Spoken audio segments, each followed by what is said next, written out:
Oh, and we already have the first for the evening. Ms. Wars HQ gets in there and slams that button ahead of everybody else. She even beat the very early bird. That was Zodicus. That was here almost 45 minutes ago. The man was such in excitement for this Talk Tuesday extravaganza. All right, you guys ready for this? This is going to be a fun, thrilling, exciting, jam-packed night. And we're just getting started because Wars done got here first and she's hit that button. We all know she's out of sight. Absolutely fantastic, right? Let's go. And this party is exactly for you, Wars. I hope you're having yourself a lovely evening. We got a fantastic guest already lined up, but before then, we're going to have a little party. Get down, get funky.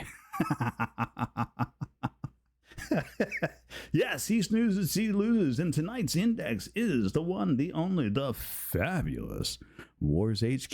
There you go. You know it. You love it. Let's go. Oh, what a way to get started. Fantastic. And I think you were even here to listen to the startup music, which I know that you enjoy. Gremlins, welcome in, welcome in. Oh, all of our beautiful, gorgeous, and fantastic friends are all here. Are you guys ready? Are you ready? Oh, let me tell you about tonight's special guest. Ooh. Born ready, right?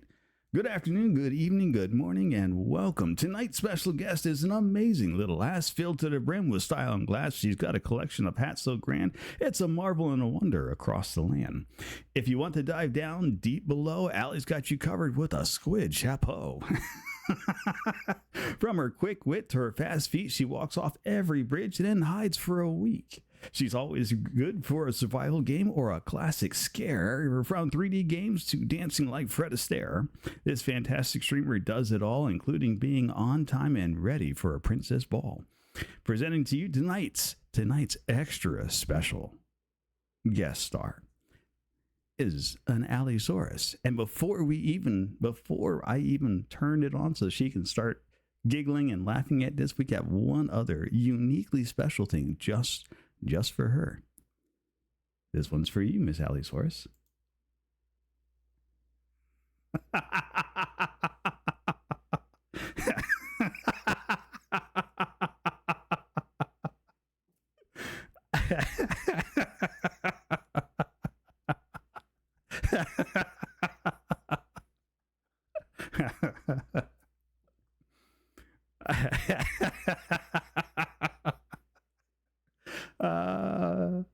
So you guys don't understand what we're laughing at, but you're going to hear just in a moment. Just in a moment. Allosaurus, welcome to Talk Tuesday. Hello. Got you on that one. You did get me. You got me with that one. You got me real good. Yeah, that has officially become a command on the channel. We can hit that button anytime we want. I have a command on your channel? What is this? Yes. It's the Alley Whopper button. The Alley Whopper?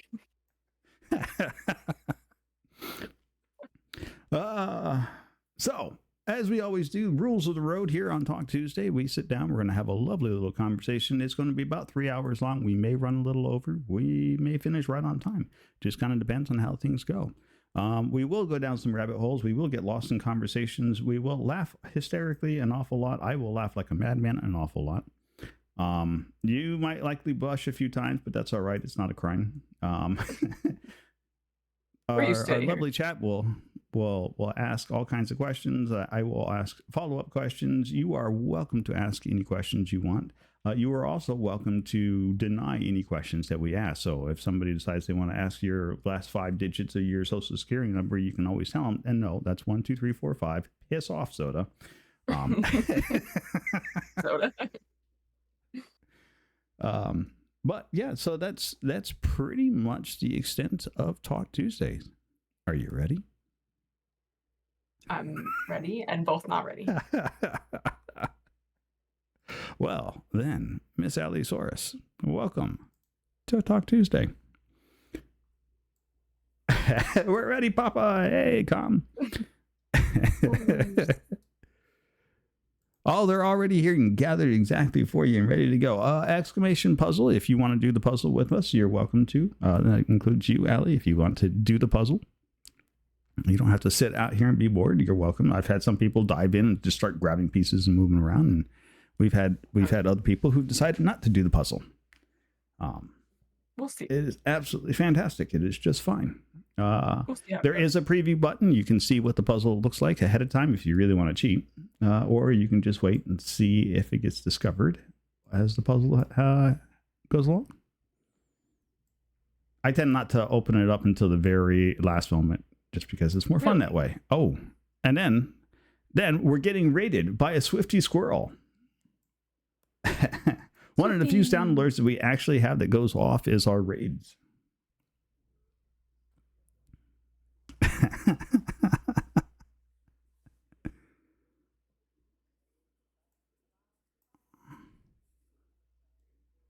That sounds like a flux tie.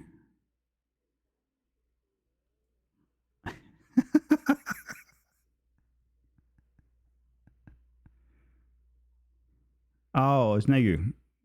Okay. I was wrong. It's Negu.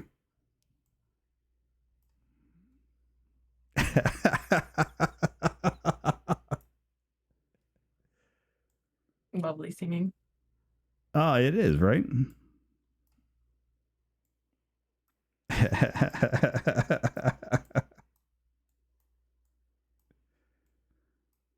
I don't think it's Squirrel's birthday anymore, but that's still a fantastic little moment, right?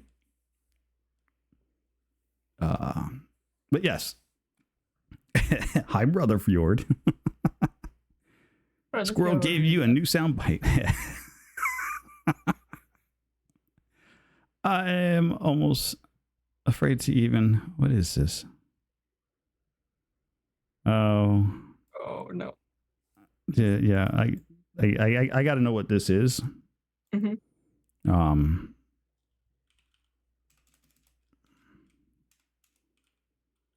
So I got to know what that is. So we're going to see what this is. I think I used the right button. I did not use the right button.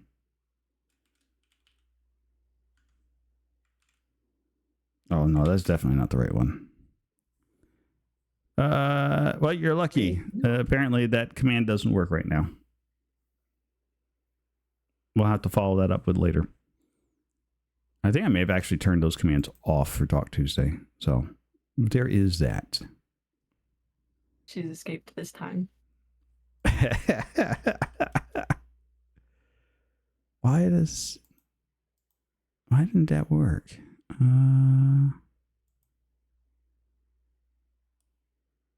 Okay, yeah, no, that. Oh, I know why.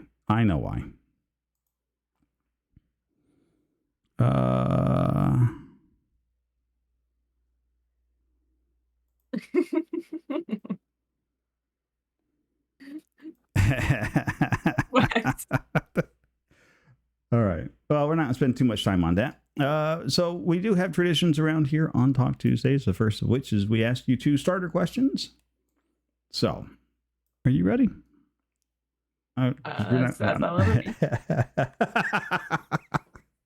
So,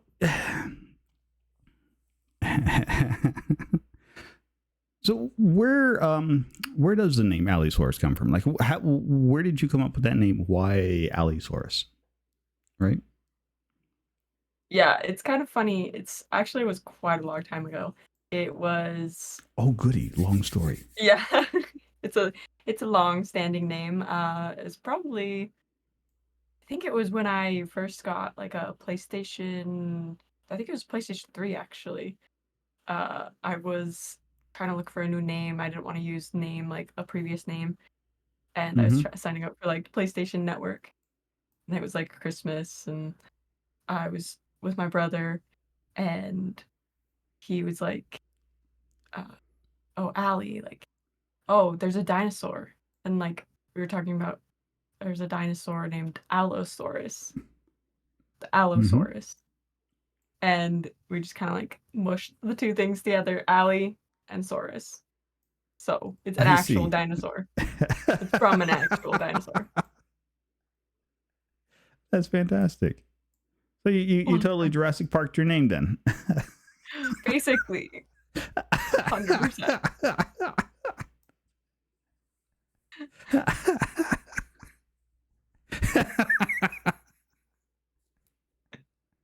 Hopefully, it doesn't come back to bite uh, me. now, see, I'm like, okay, new walk on for Allosaurus. It's gonna be Jurassic Park theme song. Wow.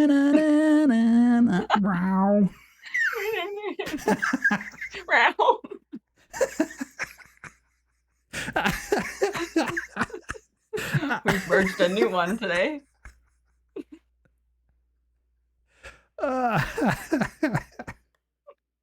This is fantastic. The ultimate mix-up. You laugh. I am now like I've started planning where I can go find the right clips for that. Wags is already in channel. Like I've got the perfect clip. I'm helping out, Nori. We got you covered. We got the sound effect. It's going to be a thing. Everyone's on it. They're so on it. Well, We're all let's on it face for a it. joke. You know, I stumbled into your stream almost 2 years ago now, isn't it? It's been a while. Probably like, over 2 years. Like I ran into you before you hit affiliate. Yeah, exactly. And I just had my affiliate anniversary for 2 years. So yeah. Wow. Nori's an OG, just like I'm almost an OG. Not really. You were streaming a lot longer than that, right? No, well, a little bit. I don't know. Yeah, I think I was just a little bit. I think like 2 months or so.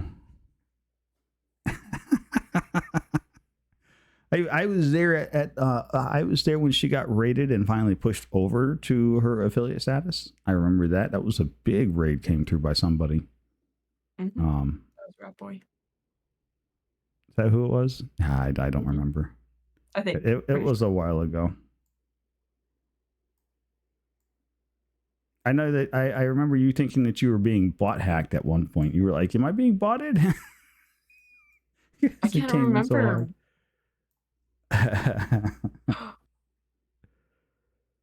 And I think they put me in Discord. And was like, hey, like, go follow. You're welcome to lurk, my love, anytime you want. We love the lurkers. Oh yes, we live for the lurkers. Are you kidding me? It's fantastic. I am a professional lurker. I lurk all the different channels and chats and just listening to fantastic people. It helps keep me from being too distracted at work. If I'm left up to my own devices, I actually just kind of get lost. Well, no, so I will actually get myself sucked into like YouTube videos if I don't have the right sort of noise in the background. Well, that actually makes sense. I feel like I have the same thing. Like so if you have like something you can sort of pay attention to. I have at least 3 or 4 streams up and the volume's going on all of them. So I can hear the different people talking. And it kind of simulates being back in an office, and it's actually makes work for me easier. So yes, people are like, you're always lurking, you're everywhere. Yes, because it helps simulate an office space for me. So but you get to pick your coworkers, so yes, absolutely. That is fantastic. I enjoy picking my coworkers. So our second icebreaker question to get this ball rolling, and you've already got a laundry list of questions from chat already piling up. So, why streaming? What was the impromptu to kickstart your streaming career, as it were? Like, you know, it's funny because I feel like it was actually a friend of mine that I actually don't really talk too much anymore. And it was a long time ago. It was actually even before the 2 years. Before you met me. I think it was like a year before that. I had a friend a year and a half before that. I had another friend who was streaming, and I used to watch him a lot. and I was like, oh, this sounds like a really fun idea. This like I enjoy watching you a lot, and he pitched the idea to me one time and was like, you should start streaming. And I was like, I sat back and I was like, I never thought about that. I never thought about doing something like that for myself. I always thought I was just kind of too like shy or too didn't want to put myself Right. out there to do that. And I was like, I couldn't do that. That's not for me. And I even had another friend who was also like self-conscious stuff. I like asked them and was like, yeah, what would you think about streaming? Like what if I did streaming? And she's like, oh, I could never do that for myself. I could never do that. And so it kind of put the doubt back in my head for another like half a year, like, oh, maybe I can't do that.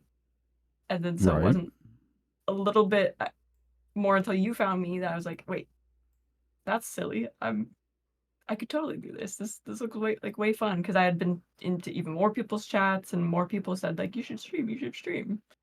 And so I finally started doing the thing.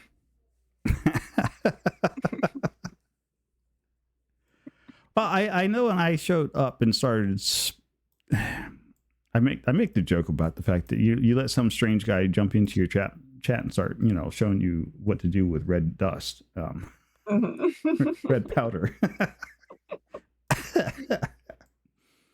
But yeah, I honestly I ran into you in a you were streaming modded Minecraft. Mhm. And I think I jumped into your chat on a whim just because when I was going through and I was looking for I like small streamers. Yeah. Even when I first started meeting people, I found it much easier to hop into somebody's chat who had like 0 people, because that was basically the same level of viewers I had when I was streaming was nobody was watching. So I'm like, this is great. It's readily And at least relatable. yeah, I'm like, hey, let me just chat with you for a little while. Just shoot the shit. Yeah. Who'd have thunk it? Some strange guy showing up in your chat, and what did you say last time? Like, you've got more friends now than you ever thought you would have. I'm like, what am I getting blamed for? Why do I get blamed for stuff like that? I didn't do that. I was saying, I feel like I know most of the people I know on Twitch right now through you somehow. It's like some type of like spider web. Like It's a through really fascinating spider web. it really is because it connects like so many different communities and like it's interesting I to like draw the spider web back. I like doing the Kevin Bacon of Twitch, right? The seven ways Kevin Bacon on Twitch. Like, okay, so how do I know Allie? Well, I met Allie through. I'm like, okay, so for me, I've only got one connection for Allie because I met you from the get go. But people like Squirrel comes to Allie from, like, you met Squirrel from me. Exactly. She's so much fun. Such a lovely little lady. She's my favorite. She brought a raid in here because she knew tonight was your Talk Tuesday night, so she brought a whole lot of people in there. Yeah, I was lurking and I saw me mentioned and I was like, wait. I have a little ding that goes off if someone mentions me in a chat. Oh, really? You got the notifications turned on for that? See, I was concerned it was going to spam me, so I never did bother turning that on. I'm like, I don't want to know. I don't want to know. I'll be self-conscious about that. Like that'll keep me up at night. If somebody said something about me, I must go see what it is. It's actually accidentally alerted me to raids before. I hear the ping and I'm like, wait, why am I getting mentioned in this chat? And I look and a raid's starting. That is absolutely fantastic. Our first question comes from Wars HQ, who I think is up. I guess not so early, but she may be on her way to work, I suspect.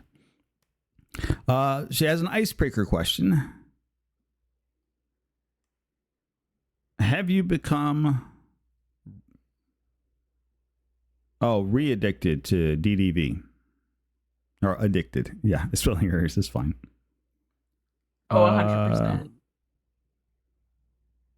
Okay, what is? I feel like I should know what DDV is, and my brain just went, "Yeah, good luck." I was wondering what that confusion was. You were trying to think of what like, the like I should know this one. I should know this one. Nope. Brain's like, ha ha ha. Nice Gremlins try. got it. Disney Dreamlight Valley. Gremlins is on it. Okay. I'm like, I should know this one. I even put a freaking reference to it in your introduction message. Exactly, the princess comment. Like, I should know this. Come on, brain. Work with me now. Nope. Yes, I have definitely. Your brain's like, nah, we're done. We haven't played that game, so it's not important. I wouldn't say not important. I think I like learning about the things that my friends find that is fun and enjoyable to do, right? Mm-hmm. I may not find it necessarily fun and enjoyable to do, but watching you play and enjoy yourself and have a good time at it is fun for me. And I really enjoyed that. So if you're excited about a game, be excited about the game. Tell me all about it. I want to know. I'm actually interested in that. I may never play the game, but I am definitely interested in anything that you are excited and interested about. Hashtag proud. Hashtag proud. Or is this proud of me for being addicted to something? Well, it's just a little thing. I mean, it's a good thing to be addicted to. I'm definitely very addicted to it. I played, I think my Discord said I played for like 7 hours last night.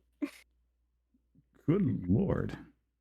I mean, a couple of that I was playing and taking pictures and goofing off with Cammy, but I was playing before that too. Well, as long as you were having fun, right? Exactly. It's like I've got over a couple. I've had like 500-600 hours in golf with your friends. I have a good time at that. I play that game at a drop of a hat, even by myself. I know. I don't have any friends. It's so terrible. No friends. Literally 10 people come to hang out with golf like all the time. We get in so much trouble with that. We have so much fun. Lots of innuendos and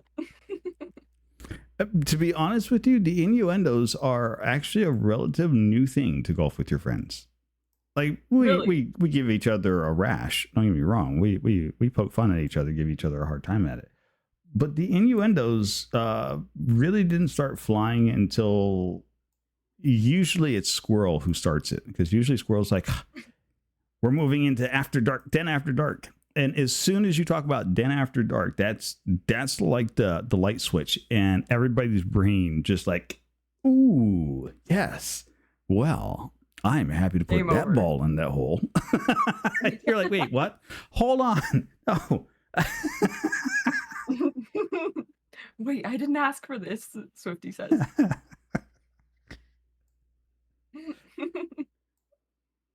And that's where you get the 3 strokes comments. Yeah. Tom's 3 strokes. Yep. Oh yeah. Love it gets absolutely fantastic. We have such a good time at that though. So entertaining. It's not even about golf anymore. No, it stopped being about golf a long time ago. It's more about just how really chaotic can you get. And Serb, you want to see somebody who has a good time at it. You play golf with your friends with Serb. He has way too good of a time with it. Oh, so I think Serb spends more time in that game than I do, because Serb will take and damn near hole in one to his first shot every time. And he'll sit up next to that hole and wait for you to come around the corner, and then he'll rocket you off again. Like, all he does is just guard the hole. He'd be like, "You can't come through," bink, and kicks your ball off the course and makes you start over again. You're like, "You son of a." He's one of those. Yeah. There's always one, at least. And then laughs like a maniac when he does it too. Like not just like a little bit of laughing. Serb has a genuine good time when he does that. And usually where it gets really funny is when Serb and Zoda go at it. They'll butt heads pretty good. But yeah, those are but those are the things you can. Yeah. Serb doesn't like playing without collision. Let's face facts. None of us like playing without collision. The few times I've actually started up a golf with your friends and forget to turn collision on, the hate and the shame I get. Like, oh, I can't believe you did that, Nori. The asking to restart. Sorry. I pushed. We got to restart. You want a terrible level to play. That's you. Let me pick the levels. You will regret every level you ever play with me. It is my natural talent to pick the worst possible levels to play in golf with your friends. I can't even remember what the one we played, but it was like so bad that that Shale was asking to just restart, and like everyone else was kind of agreeing. That is like a standard. Can we please just restart? It's not that bad. Yes, it is.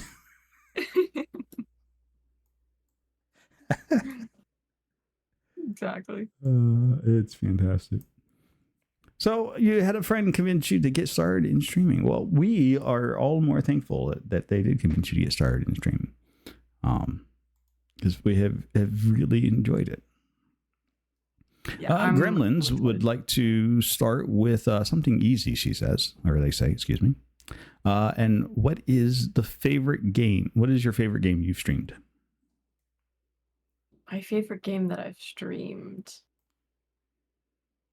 That's so hard because I feel like I've streamed so many games, being, the variety streamer and stuff. My favorite game. I often wonder if variety streamers don't just like hurt themselves in the long run because we're always doing something new. Right? I always worry about that a lot. But I can't. The few times I've tried to force myself to play games like once a week, like this certain game, and then or like play a game for several, like maybe a week straight, or like something, like whatever. At the end of that, I just feel like I'm slogging through it, and I'm just like I end up like starting to hate the game, basically. Yep. Like I think my brain just craves like variety. Or at least like a couple different games on a loop or something. And like I can't believe you've done this. My favorite game, I don't know.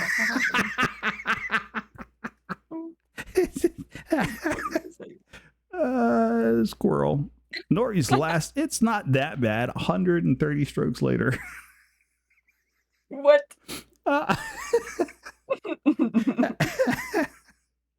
Oh, that hole was so bad. None of us were ever in close enough sight to do any kind of trolling to each other.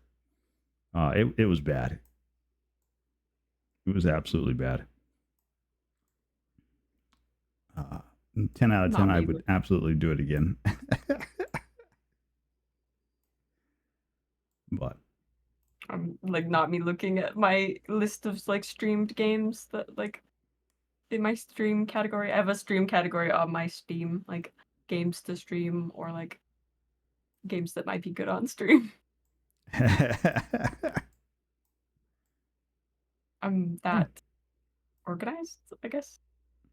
You're doing better than I am, because what I have is a Steam game list, and I'm like, I don't know what I want to play, and none of it's sorted. Of course, Com has sorted his library out apparently, and he's got a list of will never play, and need to get back to streaming, and a few other. I think like he's got 2 categories is broken down for him. So you know, there might be something to this organization stuff.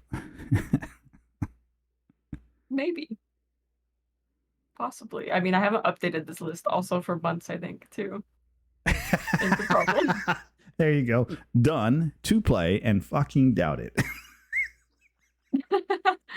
Amazing. What lovely categories. I'm here for it. Right?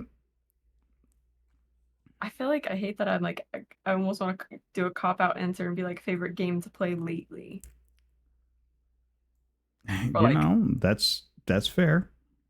favorite game as of late.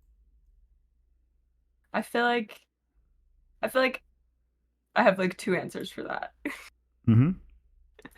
I feel like my first answer would be Minecraft because Okay. that's just always a classic. Just always, you can always jump into it, jump into any mod pack, into vanilla, and just have any type of experience, any type of chat experience too.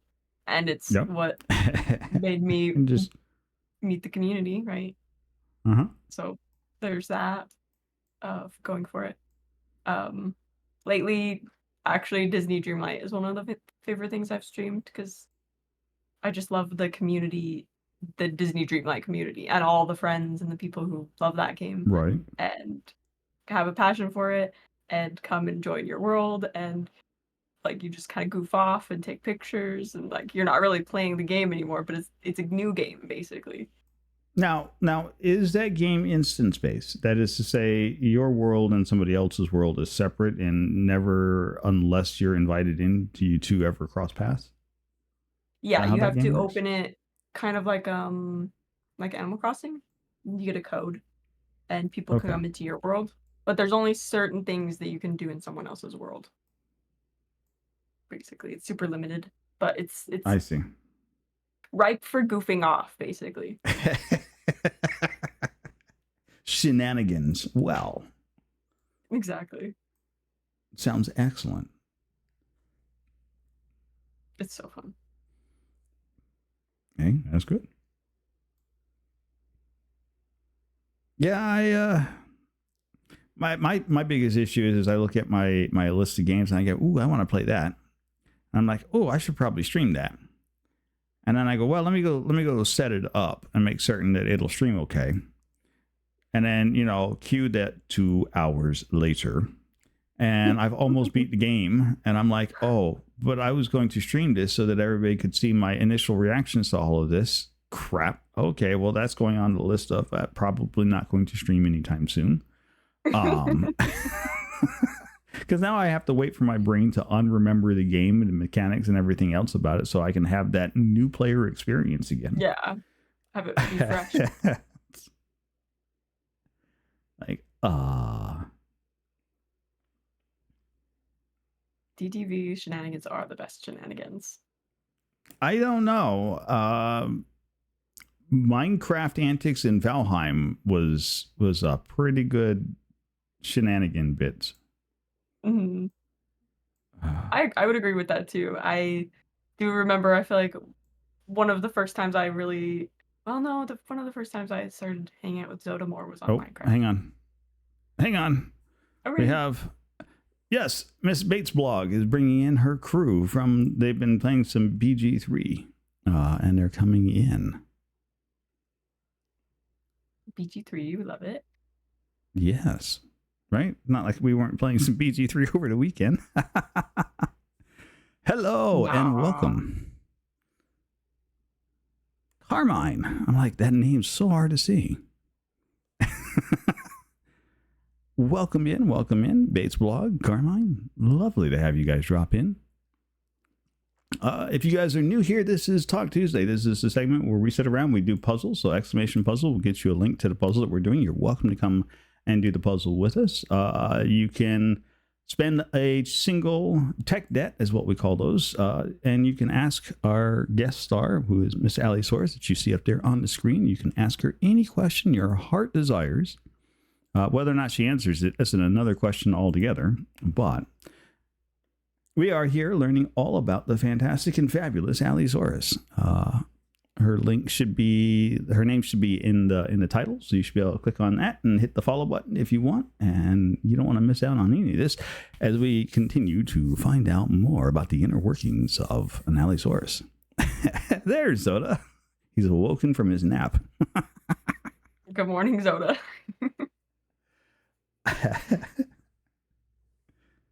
I see maybe Poke a that follow classic button. Zoda Poke. question. Absolutely not. We smashed that follow button around here. It needs to be like broken, hanging off from its spring, kind of like the old cartoon. Like I'm dead. Just no.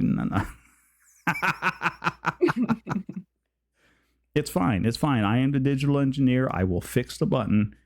It's okay to pound away at it. I promise.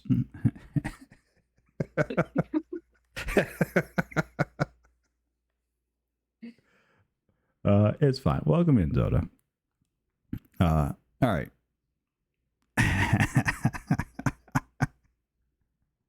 Cousin! Welcome in, cousin. Cousin. Anyways, you were saying before, and don't ask me what it was you were talking about because I don't remember. Oh, we were talking about shenanigans Minecraft in Valheim and DDB, and you were talking about the first something. Oh, it's funny. It's ironic that now Zoda's here because I was talking about I was leading to the Zoda adventures.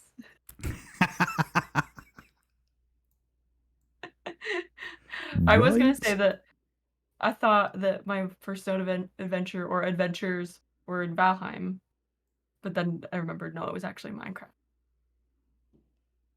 Definitely Minecraft. Yes, you would definitely be a veteran of the Zoda adventures.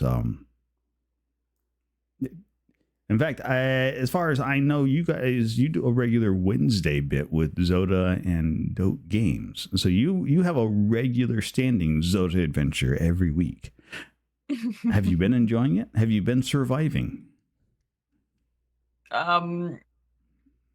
Surviving. See, that's a question. We may have just started a game that is ripe for the Zoda adventure. Like, if not, maybe perfect for the Zoda adventure. Oh, And excellent. That would be art. Oh, yes. Last time, I think it was last time, we were doing a struggle. Definitely a struggle. You know, sometimes the struggle bus is a very, very real thing. It's fine. It's fine. It's fine. It's fine. As Kino would say, everything will be fine. So he does it a lot better than I do, and he's got a lot more reassuring of a voice than I do. But, you know, the sentiment is still there. Yeah, I feel like everyone else just ends up sounding more sarcastic. At least that's sarcasm how I feel like I sound. Around here? You don't say. Never. We would never be sarcastic around here. What are we talking about? I definitely don't have any of me being sarcastic. Never. You know, I in prepping and getting all of your information stuff into the, like, your TikTok, I ended up over on your TikTok page, and I'm like, what's this video? You've got one video on your TikTok, and it's literally from the time that we were doing Lethal Company, and you walked backwards off the bridge. Oh, that was the bridge comment. And all you just kind of bury your head, just. That's because I was so embarrassed. I was like, I can't believe I just did that. And all you hear is just my maniacal laughter at the end of that. You walk off, your head's buried, and I'm just maniacally laughing in the background. I'm like, Jesus Christ. Just the whole clip around, the whole situation was just hilarious. Yeah, that's one of my favorites. It was fantastic. That was a fantastic moment. It was hysterical. I still just giggle silly over that one every time I think about that. It was like, oh, that was perfect. Don't ever change. Do exactly that next time. Yeah. You know, at least you didn't have a wee woo moment like what Zoda did. I mean, Zoda's sitting there on the microphone with the guy who's standing next to the teleporter button. And he's like, wee woo, wee woo, wee woo. And the guy's like, huh? And then he cuts out because he gets killed. And then he teleports Zoda's dead body back. And he's like, I guess wee woo means teleport sooner. I'm like, you kidding me with that right now?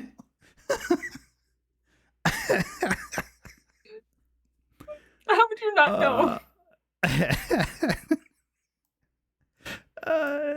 You know, cue me explaining to him about, you know, that's the same sound an ambulance makes, you know, emergency. Emergency, yeah.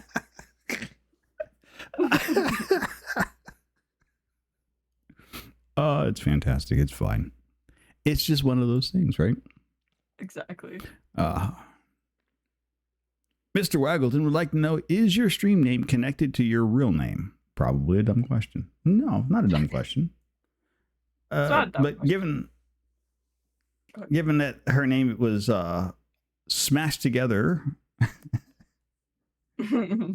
Jurassic Park, if you will. Da, da, da, da, da, da. I'm going to do that now. He's just going to show up here one day. It's going to be Jurassic Park. I have a little dinosaur walk across the screen. I'm here for it. That it just sounds funny, and you gotta do it like when I've forgotten about this conversation. So then I come in, I'm like, what? Huh? I'm so confused. What is going on? What? Why? What? I'm going to make a little clip video, and then I'm just going to share it with everybody. Be like, here, Allie shows up. Whoever gets to her first, have at it. It just starts showing up in people's chat. Roar! I'm like, what the hell is going on? Oh my God. I'll even break out the voiceovers, and I'll bring in the gnome to do the dinosaur. Meow.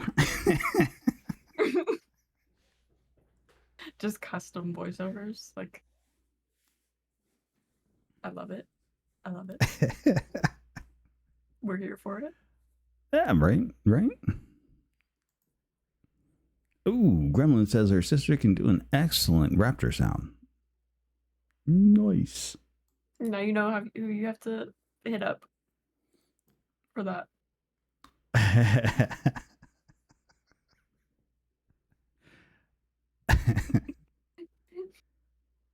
just you know, well, that's fine. We'll do a herd of raptors, right? We'll get Gremlin's sister to do one. I'll you know, copy and paste it and stagger them so that it just sounds like a bunch of them, and then at the very end it'd just be like.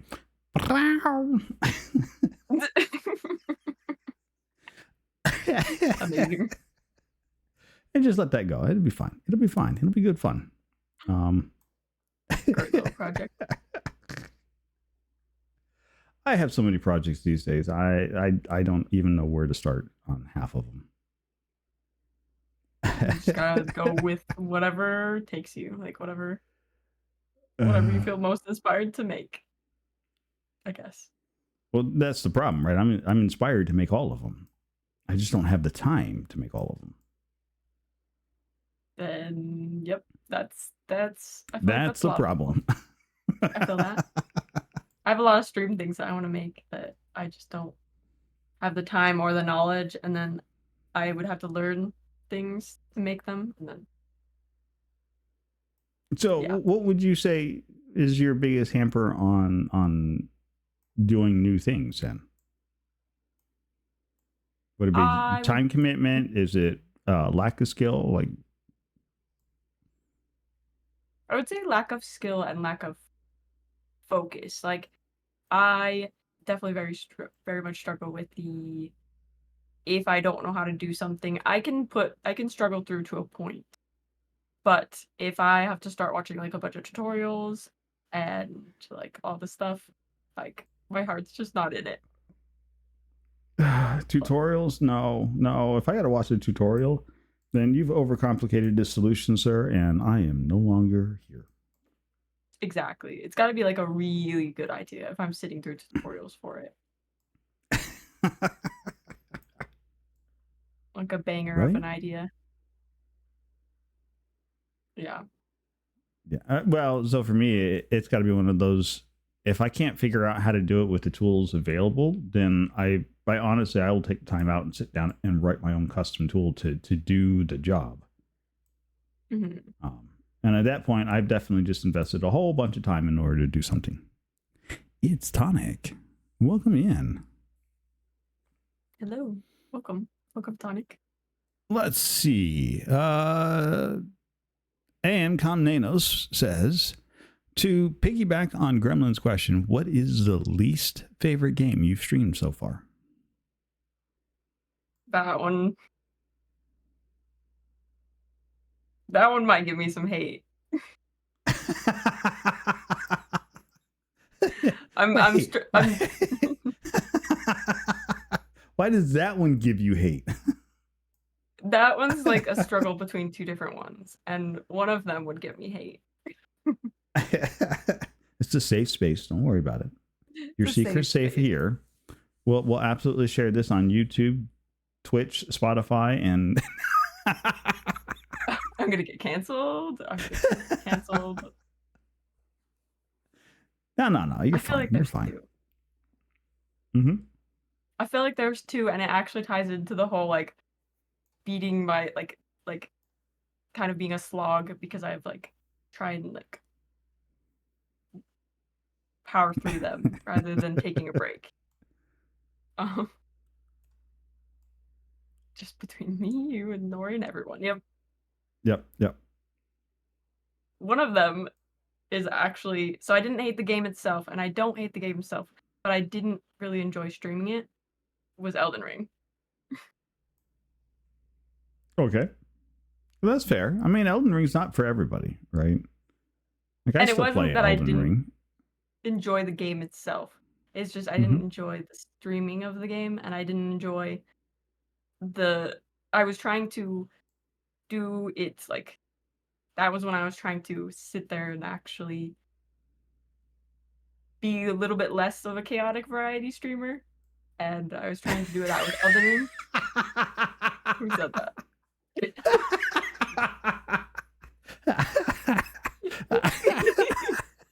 Wags, hashtag canceled. Canceled. I'm canceled. See, hating on Elden Ring. No, how dare? It's fine. That's why I have to honestly, like, preface it. I don't hate Elden Ring the game. I would go back to playing it probably. I think there's a bit of pressure behind playing Elden Ring, especially if you've watched other people play it and you've watched people who play it with some skill. Mm-hmm. And then you feel like I don't think I can contribute to this community because I'm an actual shit player at this. Exactly. Well, I get that, right? So there's nothing wrong with that feeling. There's nothing wrong with that opinion on that. Thanks. Watch the screen very carefully. Huh?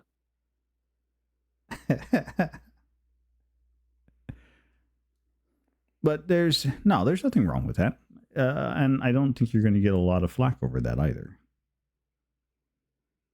I think it's fair. Like I said, it's not always. I went back and forth before I decided I was going to give that game a try and try streaming it. I honestly went back and forth several times before I committed to it. And then once I committed to it, I'm like, okay, it's not a bad game. I'm just shit at it. Yeah, that's and I pushed myself to get all the way through it. I still stream it. I'm still shit on it. We do a co-op Elden Ring on Friday evenings. And honestly, if it wasn't for Wars and Zoda there, I would be still struggling at it. I get carried through that more. Oh yeah. Absolutely.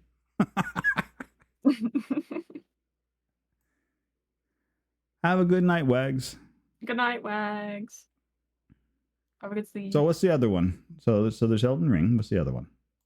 The other one, it's funny because it's another game that someone asked me to play the other day. It's Monster Hunter Rise is the other one. I've never played the Monster Hunter series. That one, I was struggling. I was struggling with the controls. I was struggling with how the game itself works. I was just not having a good time. And I wanted to have a good time with that one. I just couldn't. Because it's such a beautiful game and like. Right. I've watched other people play it and I'm just like I can't.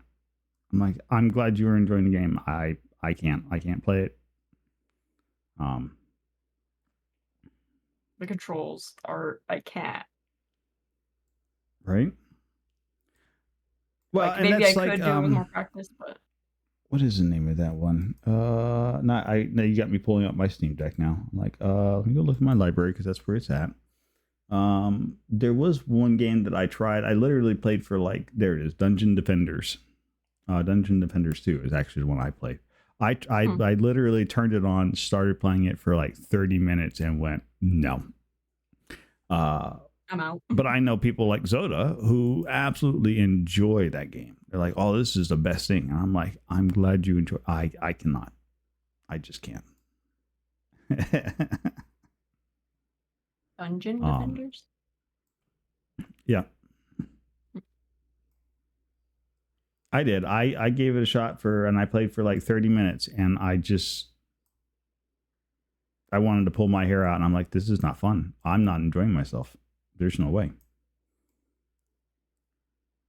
I'm not bagging on the game. I think the game is for the people who enjoy playing it, it's the perfect sort of game for them. I did not enjoy it. So, it's fine. Oh, it looks complicated. It's not really. It's your classic tower defense. Just you get to run around and do things on top of all of that. And I don't mind tower defense games, but I like the tower defense games more on my phone because then I can do that while I'm waiting for my fast food meal to get ready or something, you know. So you don't love playing them all the time. You play them for like 5 minutes at a time? Yeah. That makes sense. Quick, short, fast, to the point. I don't have to spend a lot of time thinking about it. And they're nice for that. So that's what I had looked at doing. What is that? So it's that bullet hell game. Where you play a cup, Mr. Cup or Cuphead? whatever the Cuphead? Cuphead. Yeah, that one. Just because it That reminds me like the old school platformers that I used to play. Yeah, that one's fun, but it's hard. And I got a little bit of sass for that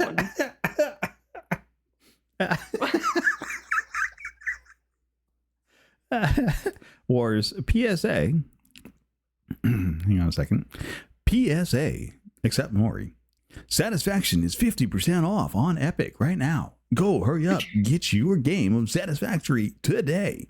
Unless your name is Nori. Then hands off.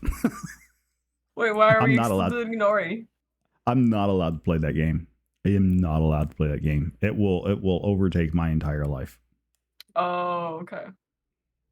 So, mod, just delete. Someone hide that message just for Nori. It's fine. In fact, for you, it's 100. It's 50% more. Well, so I like automation. Like my real life work stuff that I do is all around automation. Right. So figuring out how to automate things and puzzle your way through the logic that is required to make that stuff work is what I find fun and interesting. And it grants me all kinds of levels of satisfaction to do that sort of thing. Satisfactory would be like the ultimate dopamine kick because it's literally just a chain of machines that one leads to the other leads to the other. And so you start with one, you get that one automated. And because you automated that one, now you have the stuff to automate the next guy in the sequence. And you keep going. And I do the same thing on Minecraft too. Because you've played a few of these Minecraft games with me. And I always have the factory builds that are making all of the things. Because that's what I find fun. I will automate and make that happen. You have the factory builds where you have to make sure they're not lagging the server. Yeah. I am not allowed to play that game, Gremlins. Like, absolutely not. Because I will turn that game on and I won't ever come off in it. I will probably just get sucked into it. And I would probably get sucked into it like, okay, so I figured out how to do it this way one time. But there's another way to do it. And then the game has ways to optimize. So it's not just a matter of automating, but then you could, we're getting rated again. This time by Fluxtai. Were you streaming? Yes, he was streaming. Did he do the thing? He pushed the go live button. He actually went live. Oh, and we got another one coming in. Incoming. Cammy Roth is coming in. They both, by the way, were double raid. They may have been streaming together. They may have been. They may have been. It's a double raid. Double raid. Oh my god. All of the friends coming in to see Allosaurus, right? The K2 together. That's what they were playing. Nah, they're here to see you. They're here to see you, don't worry, right? Negatory. They're here for Allosaurus' Talk Tuesday. Everybody showed up for Allosaurus' Talk Tuesday. Are you kidding me? You think you're getting out of it that easy?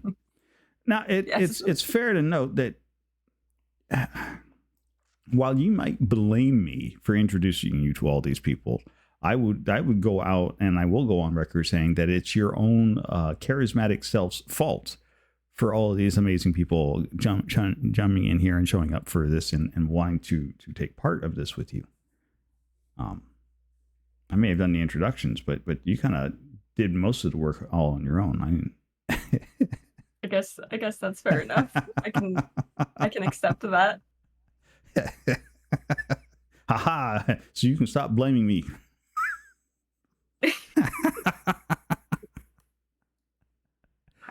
I'm hiding.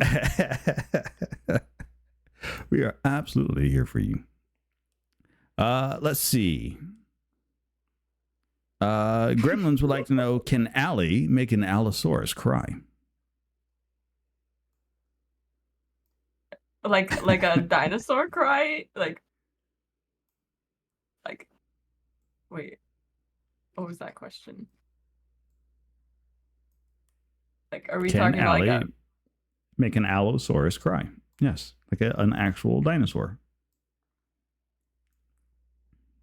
Not me just wondering if you want me to bully the dinosaur and make it cry.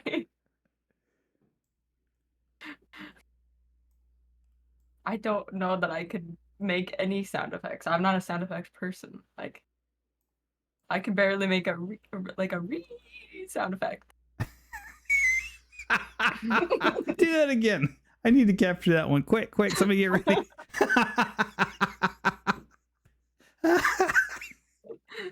Dang it, just cut it off. I was hoping Discord just would be like, nah, you don't get to hear that. No, Discord betrayed you and gave us all of that. I have betrayed. Oh, that was fantastic. It's fine. It's fine. Gentle re. It really was. That was the. I feel like all Talk Tuesdays are just me laughing like an idiot the entire time. I swear. I mean, we're here for it. Like, if the funny things are happening, like, yeah. If the funny things are happening, I'm a laughing. There's no stopping that. most of my clips are me just laughing like an idiot anyway, so it's fine. I do appreciate the fact that you have some of the most interesting clips I have seen.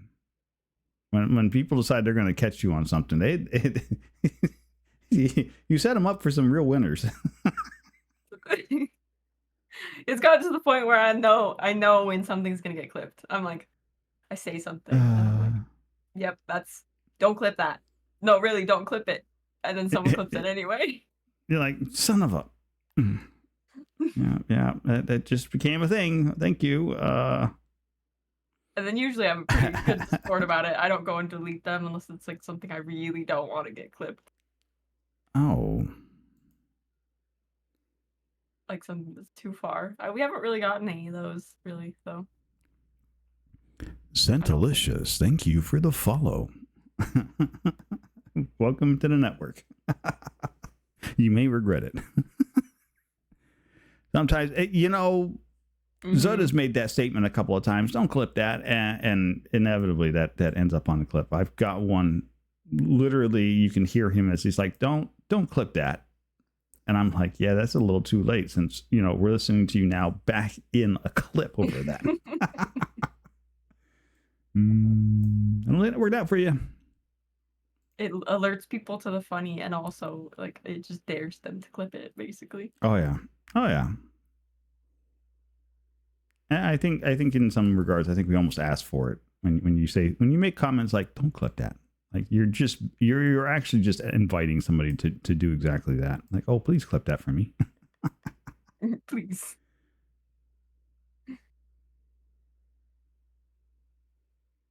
Well, we appreciate you being here, Santalicious. We are just interviewing and getting to know this fantastic, lovely lady named Ali Soros here, who's on the stream being featured. So if you have any questions or whatnot, you're welcome to ask them. If nothing more, you're welcome just to sit there and lurk and listen to the conversation. Either one is just fine. Don't clip that. I dare you. It is a dare. It's a challenge. I double dog dare you. Rutherford would like to know, if you were on death row, what would be your final meal? Here we are again, back at food. Like every stream I have, we start talking about food. Yes, your final meal. People want to know. The people want to know about food, apparently.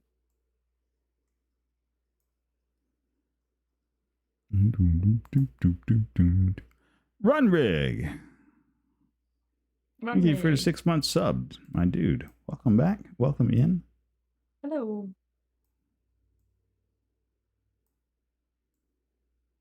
All the noise. Noise? Yes. Death row final meal. Death row final meal. That's an interesting question. Like, it's funny because I can't quite think of the meal itself. You did the thing. What did they do? You did the thing. Did I say the thing? I said the thing. Shit. I forgot that was a thing.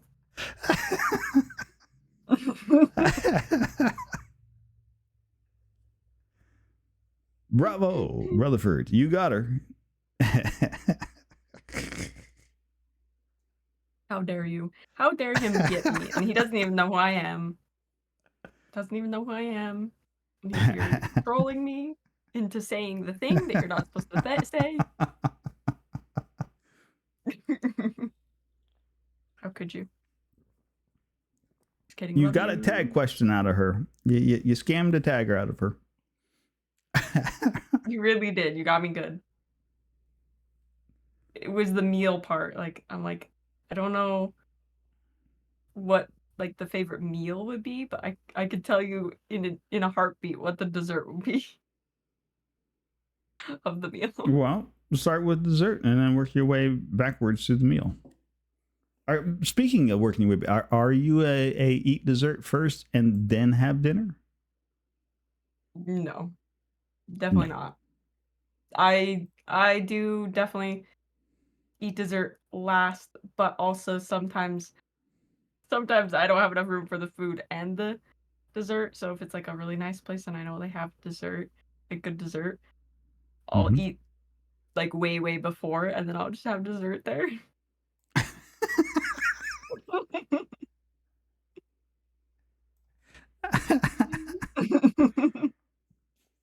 Yeah, Because you I could know I choose won't have dessert for room your. both. You could have dessert as your final meal. That's totally valid. Worried about the sugar crash. I don't think I would be worried about the sugar crash in that case. I don't even think I would be worried about it going to my hips afterwards. Like, Nope, you wouldn't have to worry about any repercussions or any weight gain. No, just have whatever the hell you want, yeah, right? yep, pretty much. I feel like if we're speaking about dessert, I feel like it would have to be like a New York style cheesecake with like the graham cracker crust and everything. Hmm. Uh Hmm. with like either raspberry or strawberry, like swirled through it and strawberries on top of it. Probably my absolute favorite dessert. Like a good So one. I take it you like strawberries. Yes. Most of the time. But not chocolate covered strawberries. Not chocolate covered strawberries. Interesting. I mean they're good, but like I much prefer it for it to be a filling or like with something that Hmm. both of the flavors balance out. I don't know. I'm weird. No, it's perfectly fine. I think a good balance of flavors is always nice.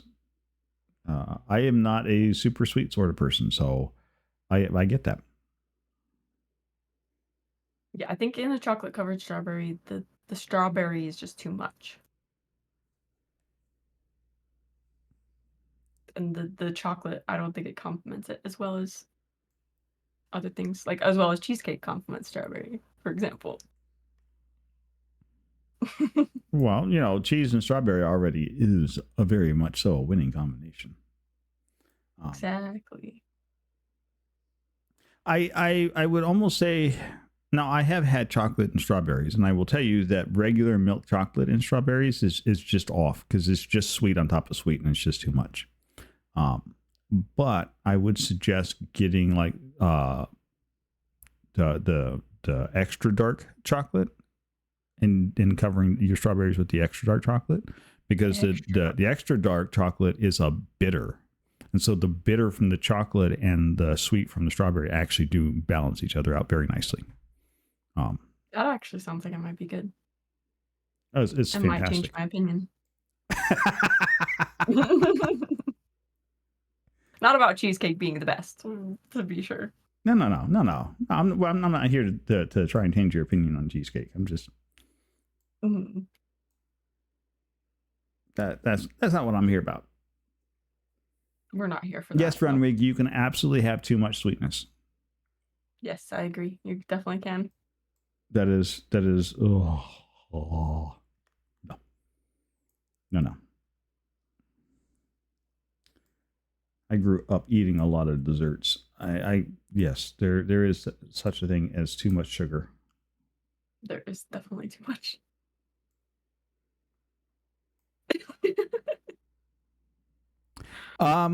Wars, a tag question is so a regular thing that happens on Talk Tuesday is we'll ask a question and our guest will go, "That's a good question," or "Ooh, that's a really good question," or "Ooh, that's a tough question," or something along the line. What they're doing is they're stalling because Yeah, it's they don't stalling. have an answer. It's a stalling tactic, and it means, oh, you've actually caused them to have to sit there and think about something. Congratulations, you have just you've tagged our guest. It's become a regular thing that I've seen happen over and over and over again. And so we've now started collecting points on that, and so we track the tag questions, and I might have I've won been now. thinking. Yep, you've had one. I've been thinking about how to handle those, right? Do we unfortunately I'm the one who keeps going, you said the thing, and so I hit the button for tag, but I think I would actually rather turn that into an actual challenge for our chatters. And so if they hit the button because they recognize that the tag question has been happening, we actually start tracking who does what. Maybe put a little scoreboard up on the page somewhere, like haha, da-ting. Like who point. caught the Yeah, who caught the guest star? Would it be a I think it running would be tally fun. like across all Talk Tuesdays? Well, it would be a running tally for that particular Talk Tuesday, right? Oh, okay. So that would be this week's at the end of the evening. This week's tag champion is, and so it would inspire more question asking. That's for certain.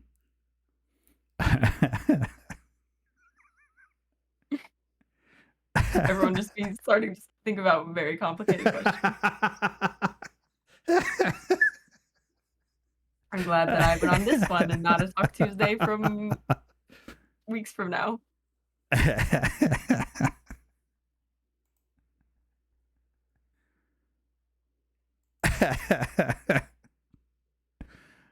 Let's see. Oh, I don't think that's a question for you, though. Mr. Waggleton asked, why no fish? No, Wags, I know you've already gone to bed, but during Talk Tuesdays, we turn off all shout outs. We turn off all sound redeems, sans for bits or subscriptions. And the Raiders get their shout outs and whatnot as they come in. But otherwise, we turn off everything else because all Talk Tuesday is for, and the design of Talk Tuesday is around celebrating our guest star. And so it's basically their show, and we're getting to know them that much better. We're talking about them. We're getting people excited to want to go and watch more of their streams because they are indeed an absolute, fantastically amazing streamer. You're talking about someone else, right? What's with that smirk for? I'm just kidding. You think I didn't think I'm see funny. that? Funny was watching you try to come up with innuendos during your DDV the other day. Try to come up with them, or just it happening. You want a dirty joke? Ha ha ha! I dropped my donut in the mud. Ow, there's a dirty hole. Oh yeah. The dad joke. Yep. I'm thinking about turning something like that on, Zoda. Yes. But we're not trying to ask somebody, hey, what's the secret to life? Let's be realistic about the jokes, right? Or about the questions. Anyways. Exactly. Mr. Waggleton would like to know, what weird food combinations do you really enjoy? I knew he was going to do that. What weird food combinations? What's a weird food combination that I enjoy? That's not me about to say the thing again. Does that count? I feel like that doesn't count. Does what count? I didn't say it. I just thought about saying it. Words like that counts for sure. If you think it counts, exclamation tag, anybody can run that command. I don't have to be the one to run. To the side. If it counts. Or says it counts. Or says it counts. I guess what Moore says goes. It's whoever wants to redeem that one. The more you ask, the more we're going to make it count. It doesn't matter.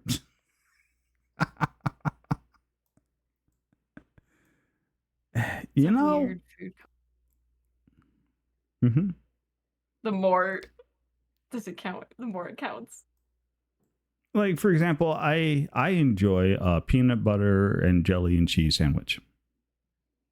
What? Mm-hmm. And cheese. Yes.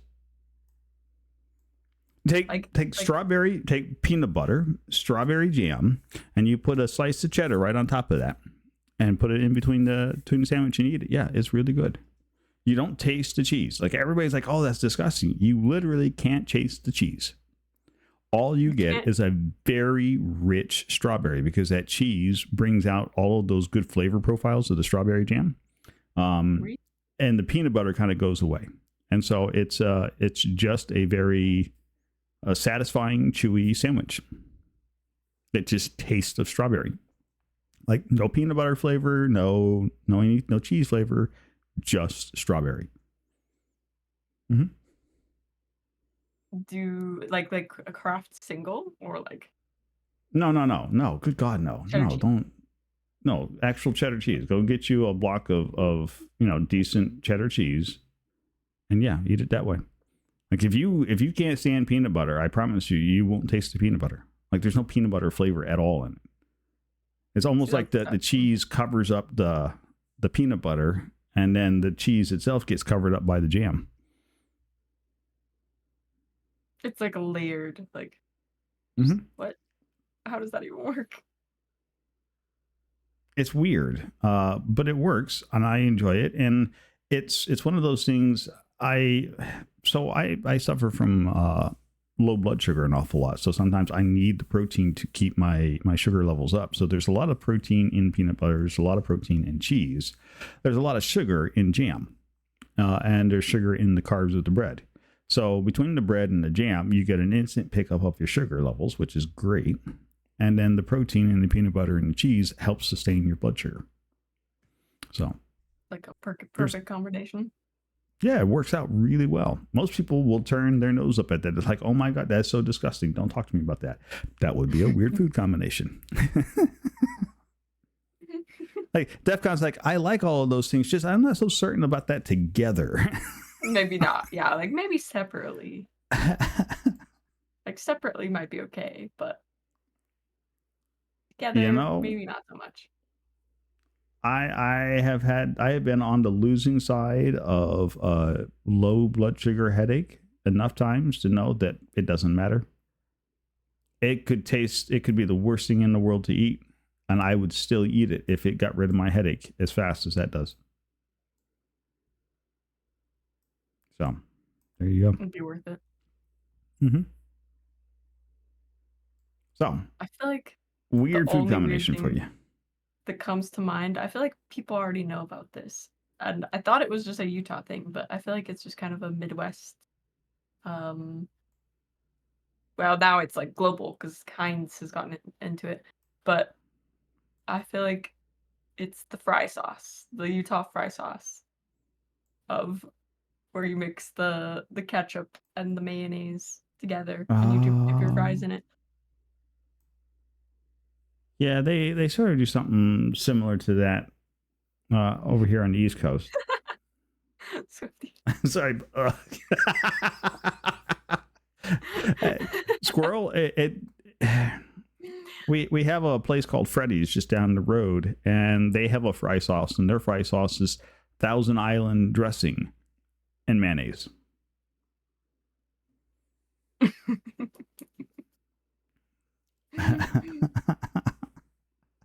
I like it more than ketchup.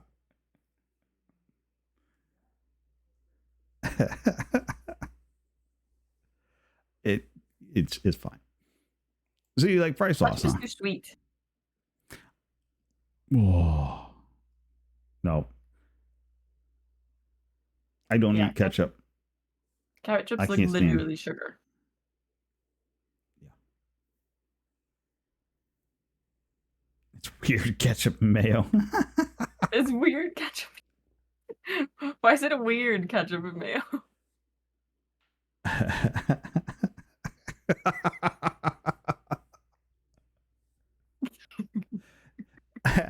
You're fine, Squirrel. You were allowed to yuck anybody's yum, because I don't think that's going to change anybody's opinion on their yum.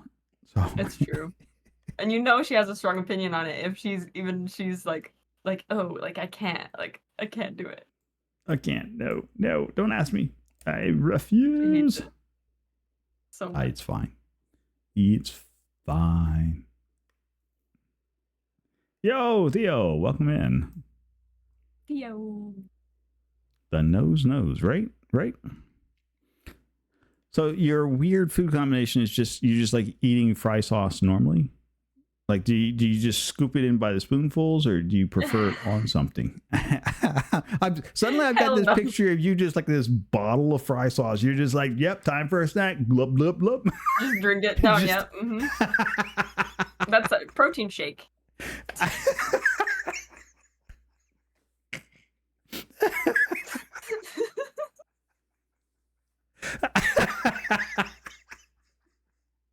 It's just this. You know what? I got a straw. I got a bottle of fry sauce. I'm set for my next meal.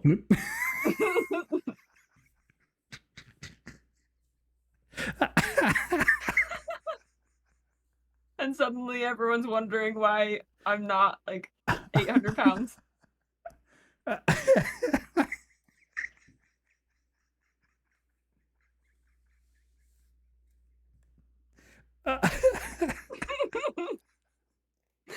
That one got you good. Currently reading a Tonka book about fire trucks. Nice, Theo. That's fair. Go. You take care of your son, my friend. It's all good. That would make me cry a little bit. A little tear up. Well, that's one of those. I mean, you're like, yeah, okay, so fry sauce. I'm like, okay, but fry sauce, not really. It's a condiment. So not really that weird unless you're like my younger brother who used to literally drink ketchup packets. No. Yeah. Oh yeah. Oh yeah.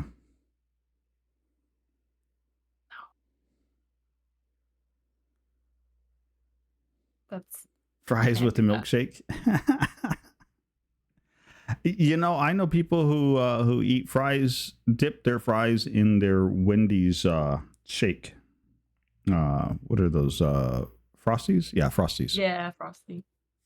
They get a Wendy's chocolate Frosty and then dip their crinkle fries in their Wendy's chocolate Frosty. I'm like, no. See, I'm not about it. Like, it's not bad, but it's not good. Like, it's like, meh. Why? I look at that. That's along the lines of like pregnancy food to me, right? I've seen some weird cravings in my time. Yeah, I agree. Dude, it's delicious. I tell you what, I will do the chocolate Frosty and French fries anytime anybody else wants to do a peanut butter jelly and cheese sandwich. You do peanut butter jelly and cheese sandwich, I will do the Frosty and fries. That's my because I'm pregnant. The deal you'll make. Your brother Fjord.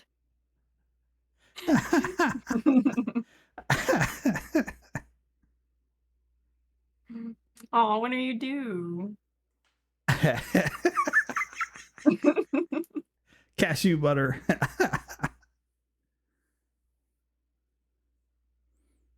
Yeah, no, squirrel, peanut butter, jelly, and cheese. Yeah, It's a whole thing. like, well, so it's interesting because you can go like we've got a wine shop. It used to be down the road from us. It's about a 2-hour drive now. Where you can go there and you can order a charcuterie board, and they'll bring this out. It's laid with cheese and meats and jam, and you get all of that on this plate with some glasses of wine. And you sit around, you drink wine, and you eat cheese with your meat and your jelly. So this is a perfectly normal thing. People don't think anything about it. However, the minute you tell them, look, you're eating a peanut butter and jelly sandwich, just throw the cheese in between that, and they're like, no, that's so wrong. So you can't do that. But that's jelly illegal. and cheese is already a thing, right? Yeah. I like cheese with my apple pies. See?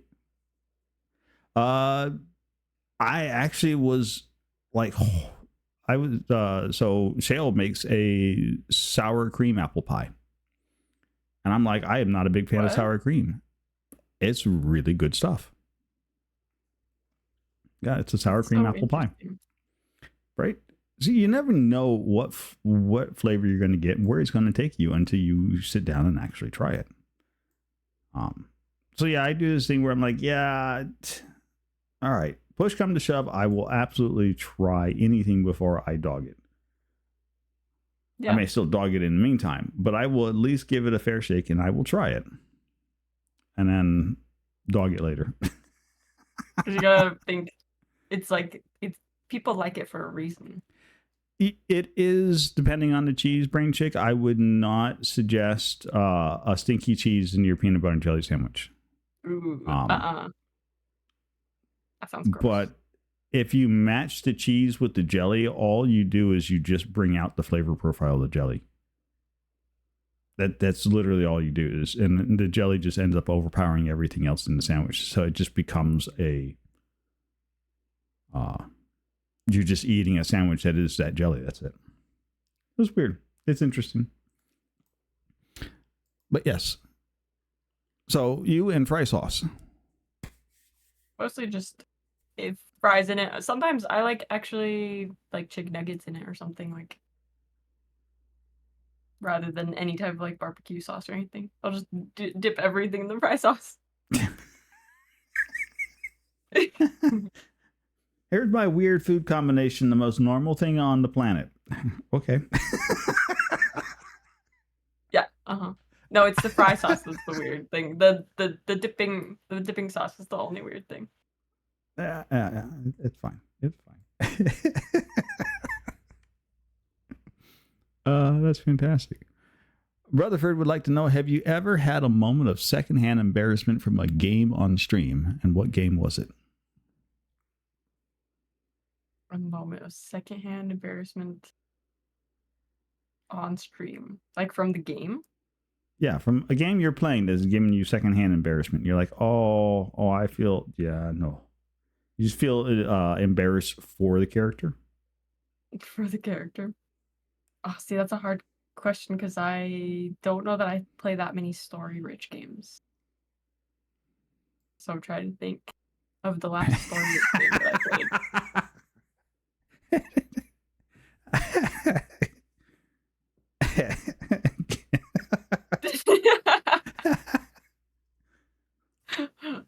So it counts. It's a hard question. Yeah, that counts. That counts. Yeah. I'm trying to speed run the highest count of. That's a good question. Basically, that's what we're trying here. I think you have a long way to go because there's long before I started it, we had one. I think it was actually Crimson Cat, or maybe it was before Crimson Cat.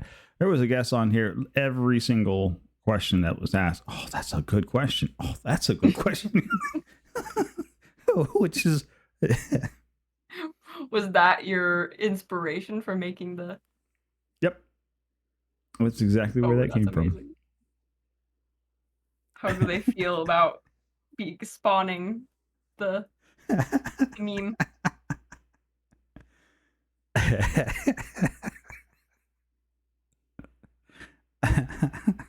Or I wonder how they feel about spawning the meme. I don't know.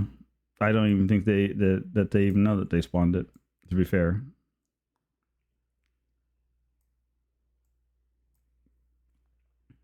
I'm sure it was a Nori involved. Okay, I get that. That's fine. That's fine. A moment of secondhand embarrassment. I feel like that's gonna be I don't know if I'd have an answer for that one because like I said, I don't play many story-rich games because I'm very particular about the games that I play on stream because I don't like reading aloud quite a lot. And in story-rich games, there's a lot of either reading aloud or shutting up and letting the voiceover play, which I also don't like. Right. Like just silence for me while I listen to this long cutscene. Oh, I hate cutscenes. Yeah, cutscenes as a streamer, I don't like. Oh, I'm just as a regular gamer, I'm not a big fan of cutscenes. Like Really? if I'm playing a game, so when I play a game first time through, I skip all the conversations. Like I don't learn any of the backstory or anything else. I just want to get through, play the game. I want to do all the combat scenes. I want to do all the fights. I want to do all the actiony sort of thing. And then after I'm done, I'll go back and play it and read all of the stories and everything after I've played it all the way through. For whatever reason, I get into a game. The only thing I want to do is just action, action, action. I want to play the game. I don't care about the lore or anything else. Go away. Let me play the game. I care more about the gameplay rather than horse. Well, it was worth point. It drove her nuts. They sat there and watched me play ER for the first time. I'm like, okay, and hit, yep, and skip into the fight. Let's go. It's just like with the lore. I'm like, yeah, I'll come back to it. Like you just missed half the game. I skipped. I just like, yep, skip.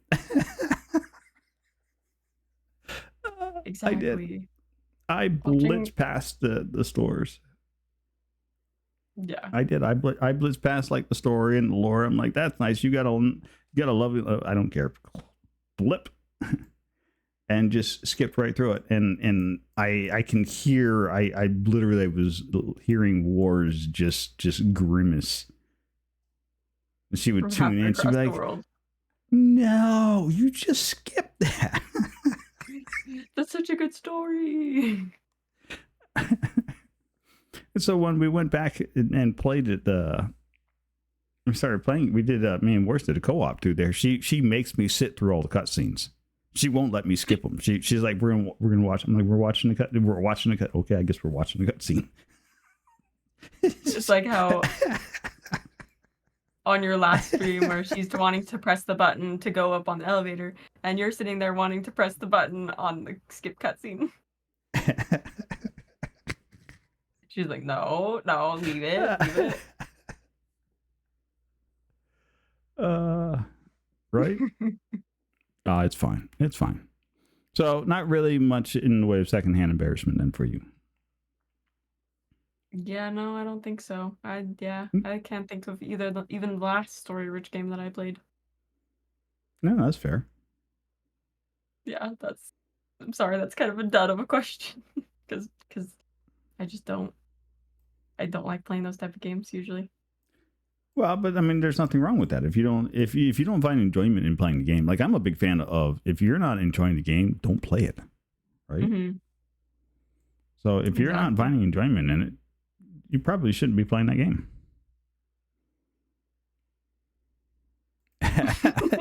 No such thing as a bad question, Brotherford. It's not a bad question. I just have very specific rules on like what I like to stream. I feel like I'm the odd one out. Nah. Not really. Mr. Zoda says, what is your favorite flavor of ice cream? Ooh. My favorite flavor of ice cream. There's a couple. Mm-hmm. Mm-hmm. See, the first two that came to mind, they don't sell either of them anymore, so it's extra sad. Oh, that is sad. Like, what are they? Yeah, now we have to know. Yeah, exactly. Two very specific flavors of ice cream. One of them they haven't been making for like 10, 15 years. It's the Starbucks coffee ice cream. Starbucks used to make a coffee ice cream that was the best coffee ice cream ever. And I have yet to find another one that's as good. Okay. They're always like too bitter or too sweet. Like some of them taste like they put coffee grounds directly into it. But that one was one of my favorites. The other one is a Ben and Jerry's flavor that they recently wait, no, actually, hold on. I take that back. I do have a favorite flavor of ice cream. It's just expensive and I don't get it very often. This one actually trumps all of others. Okay. It's literally my favorite. Okay. It's a peanut butter ice cream base and grape grape jelly, like throughout the ice cream. And it's a homemade ice cream made by someone I actually know personally who sells ice cream Fantastic. in my state. Mike Moore, welcome in and hello. My hello. Yeah, Peanut butter, basically peanut butter and jelly ice cream. Jelly ice cream. And people tell me I'm weird for my peanut butter and jelly and cheese. You're talking about peanut butter, jelly, and ice cream. It's Yes. You've got the same compliment. It's milk, milk, sugar, jelly, and peanut butter. It's so good though. That sounds gross. What are you doing? I'm offended. See, people think my peanut butter, jelly, and cheese sandwich is weird, and you're eating the same thing in ice cream flavor. It's good. It's so good, Tonic. It's so good.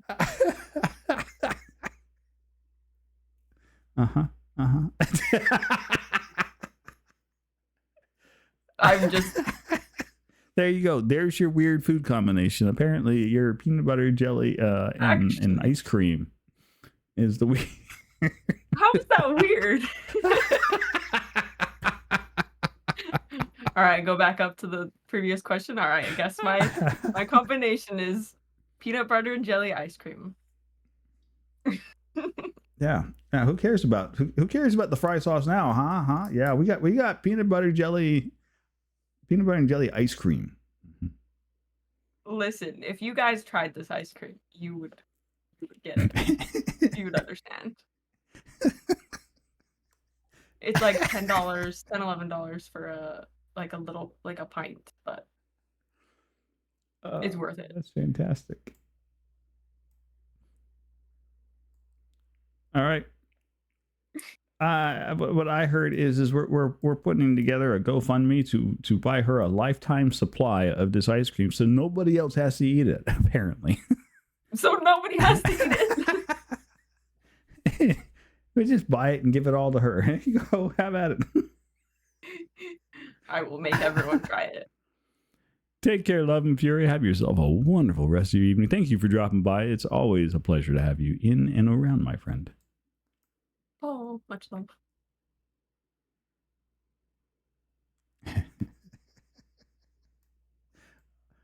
Pick up heavy things. Well, you wanted your weird food. There you go. I guess you found it after all.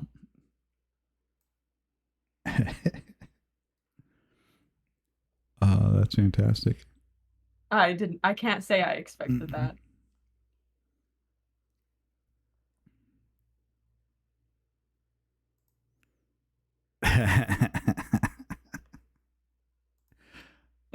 No, it's not really close to the strangest ice cream flavor. Let's see. Swifty Squirrel would like to know, if work, school, pets, money, etc. were no issue, where in the world would you most want to go visit right now?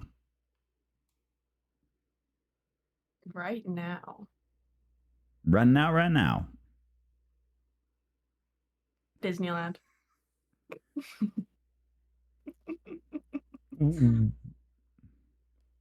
Which Disneyland? I know that's a weird. Huh? What do you mean, Which one? Which Disneyland? Oh, Disneyland, not Disney World. Disneyland.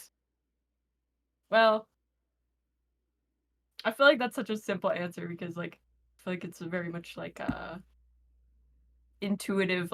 This is what I've been thinking about a lot lately. Answer. Whereas most people would be like, oh, they would expect Paris or some foreign country, right? No, just curious. I mean, so you can go, oh, I want to go to Disneyland, but you realize that not all Disneylands are the same, right? So they have different rides, different attractions, different themes, different stuff that you can do. So it's a valid question. Mm-hmm. Which one? Because depending on which one you go will determine what you see more of. Simple answers are fine. And have you been before, Ellie? I have been. I've been to Disneyland before. I've never been to Disney World, or I've never been to any of the other ones. But I want to go to the rest. But I have been told that each Disneyland, yeah, like you're kind of saying, is each Disney park is a different vibe entirely.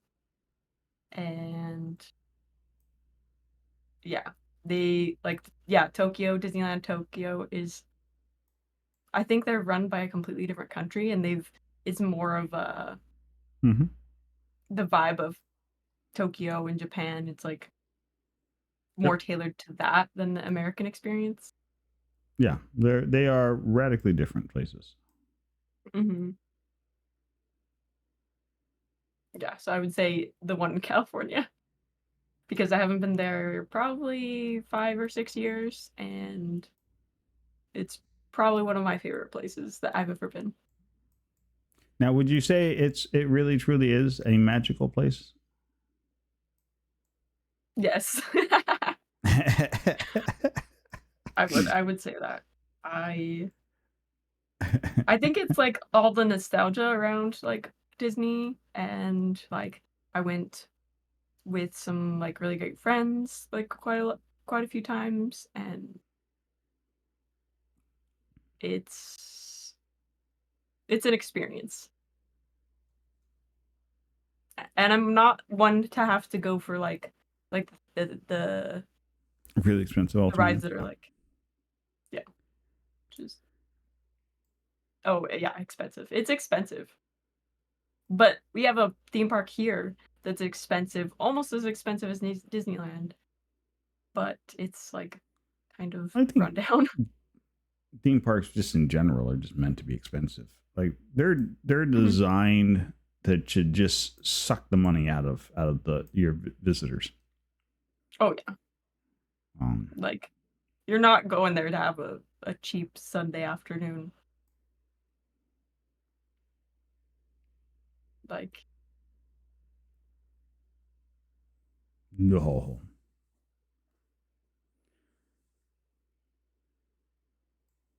no. I have been to Disney World. I've been to the one in Florida. But when we went, I was 4, maybe 5.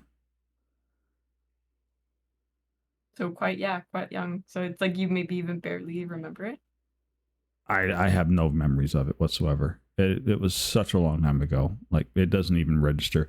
I know I went. There's photos of me as a kid there, but I couldn't tell you anything about it. I don't Mhm. remember any of it. I don't even know that I'm even that curious to go back there again. I mean, it's fair. Like, if you're not like a super big fan of like Disney or Disney movies or like theme parks in general, like I don't blame people for not really caring or not really wanting to be involved in that.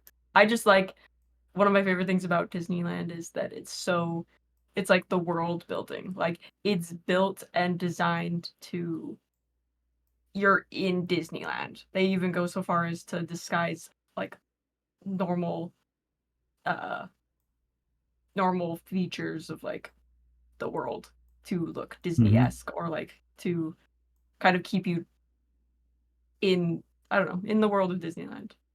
Right. They try to make certain that you're living that Disney experience that you show up Yeah, for. it is an experience, and a lot of like work and creativity goes into it.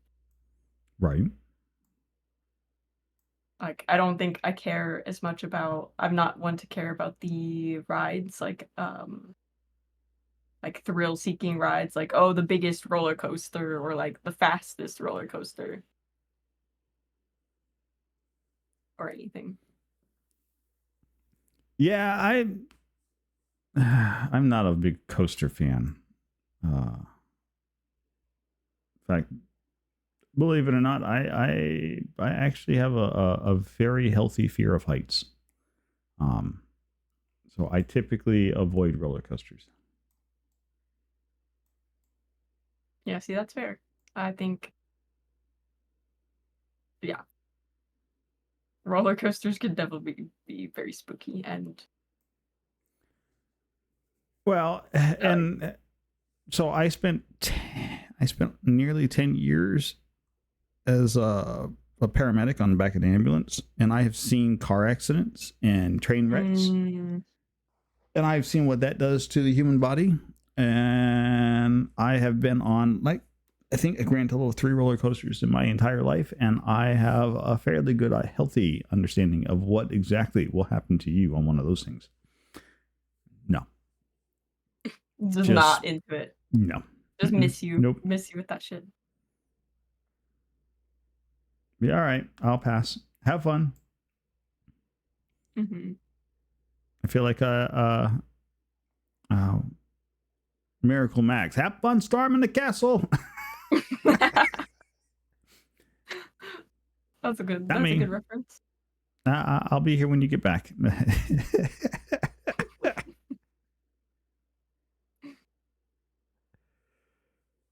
Yeah, that's crazy. Yeah. Interesting. All right. Gremlins Hubble says, knowing what you do now, what did...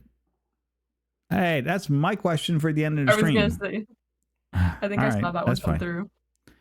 That's fine. You can wait on that one. You can have it. You can... It's okay. I'll come up with another one. That just means I have to come up with a different question. You're fine. Gremlins would like to know, knowing what you do now, what advice would you give to yourself back when you first started streaming? What advice I would give to myself? I feel like I would say to my past self, what don't try not to make such a big deal out of it. Don't make this big mountain of streaming, because it's really not that big of a deal. And I don't know, just kind of try harder to just... That was kind of a hard one. Or hard to formulate what I would say.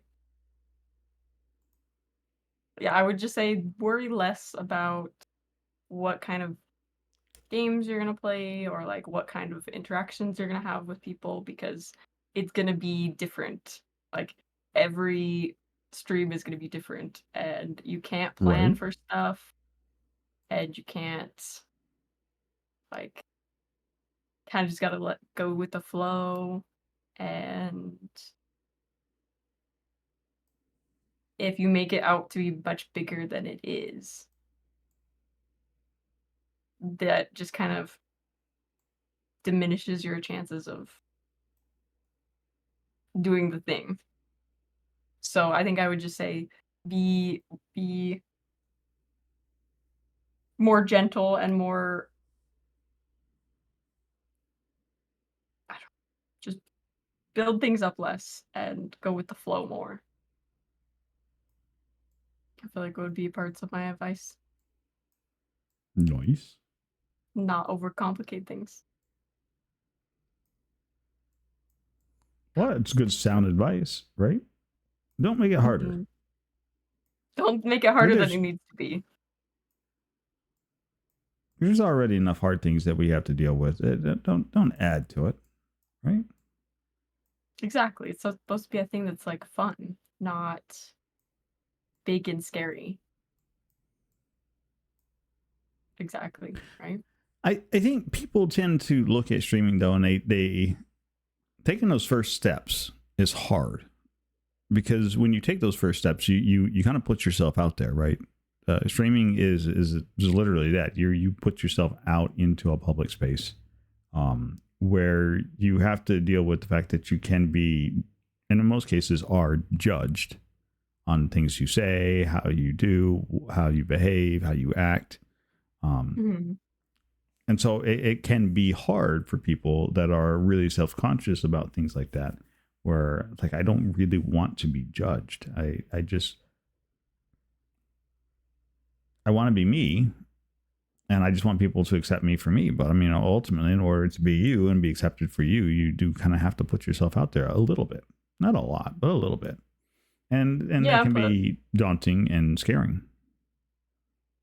Scary. Yeah, Scary. because like you're putting yourself out there for like potential ridicule, Mm-hmm. even though the chances of that happen are actually like pretty low.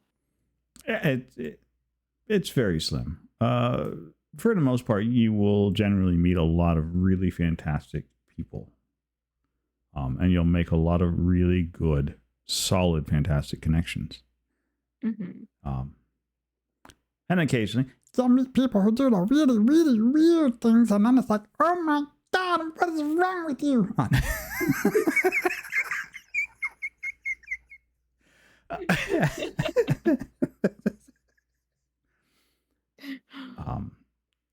No, it's fine, No, right? nothing wrong with anyone.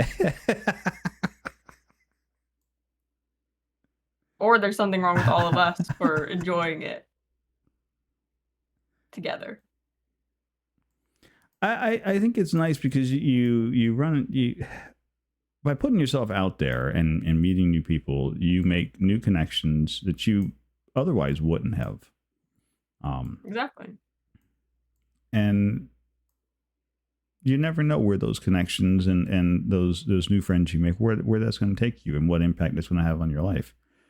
Like in general, I think as people, we are a sum of our experiences. And because of that, those experiences that we have, a lot of times those are colored by the people that we meet and we interact with.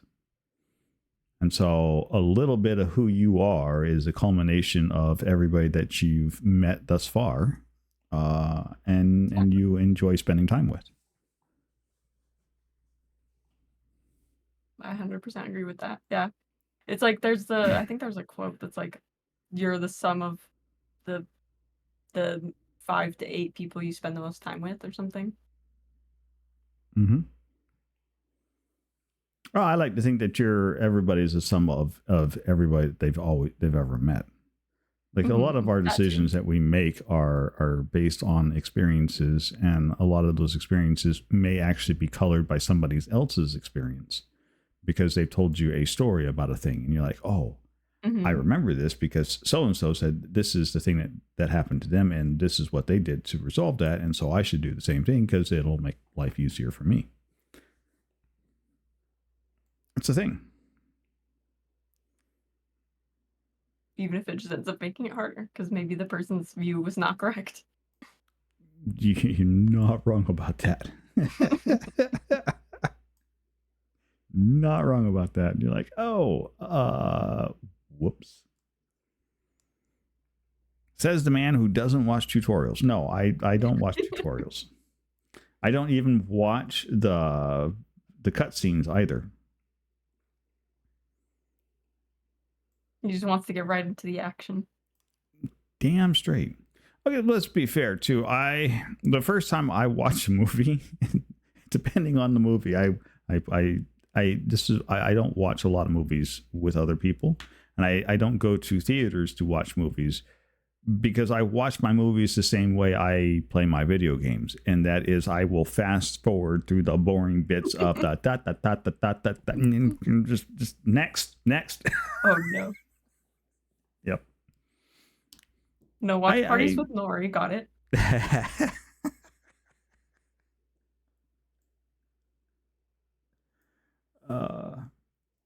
No, usually what I end up doing is I will zone out during the boring bits, and then I'll check back in when I hear explosions and whatnot going off.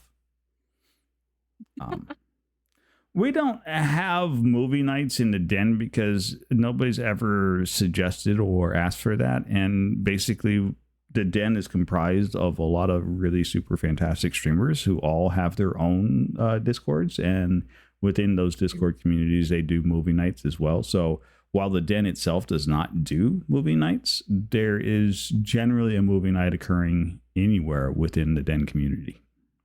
So I'm trying to think of who does movie nights. I feel like Salty and them do them, right? The regime are doing movie nights. Moments to Your Time does movie nights. Fine, take my joke seriously. A lot of words for Nori no like movies. That's the short answer. Not really. So it's not that I don't like movies. I enjoy a good movie. I grew up watching VHS movies. Um, I used to like that used to be my entire for a long time growing up as a kid. I'm a military brat, so my father was in the military and we traveled around. So we didn't have cable TV a lot of times because we were picking up and moving, and so by the time it took to set it up, we were already checking out of the place. So literally, we had movies on VHS, and that's all I had to watch. So for a good 10 years of my life was all wrapped around 2-hour movies that I had seen thousands of times. So do I enjoy a movie? Yes. Do I watch them anymore these days? No. Because No more new movies. when you watch alert, thank you for the alert, Tangy. A lot of the movies you see coming out are just replays of ideas that have already been done in movie format. So you kind of already know the beginning, the middle, and the end. So what you're doing is you're really watching it to see how the latest interpretations is. Yeah, and so I don't need the plot because I already know what the plot is. Hey, look, it's Captain America. Yeah, he kicks the bad guy's butt in the end. Let's get to the action scenes. How do they choreograph that stuff? Let's go. Skip the story. I already know the story. So yeah, I'll take the cliff notes on the story. But that's me. That it's not everybody, and it's not for everybody. That's just how I am.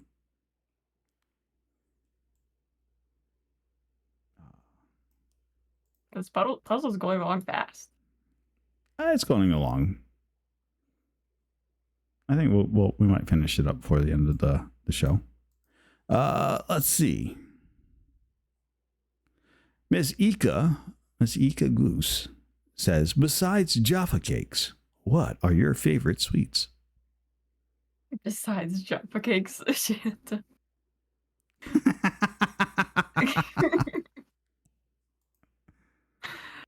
Not me literally thinking of copping out and saying a Jaffa cake adjacent thing. I won't do it, but she said, what are my favorite sweets? Mm-hmm. I'm wondering if we're talking about candy bars, or are we talking about like donuts? Or like could be talking about ice cream. I hear she likes a peanut butter jelly. That's apparently controversial.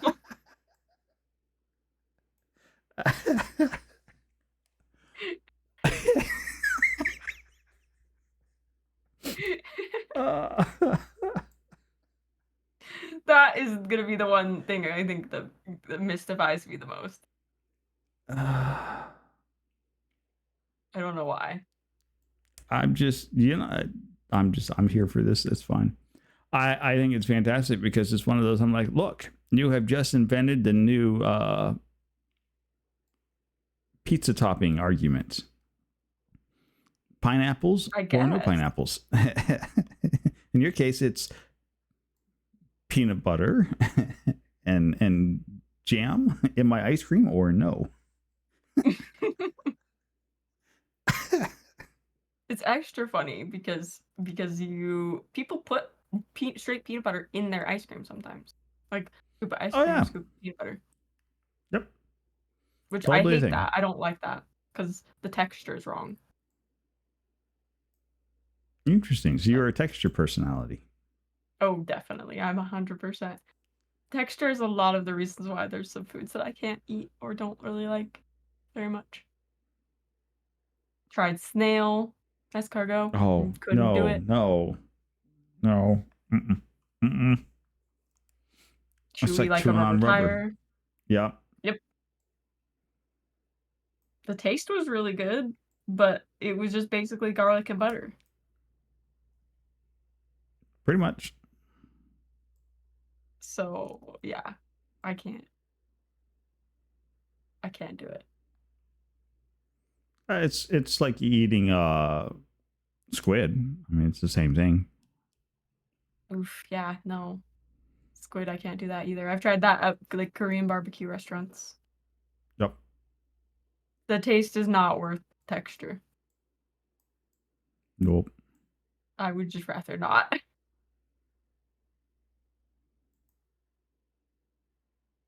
Yeah, if peanut butter freezes, it's just bad.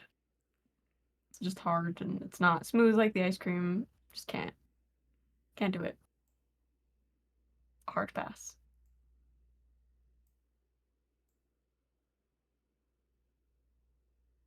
Yeah, I feel like the sweets question.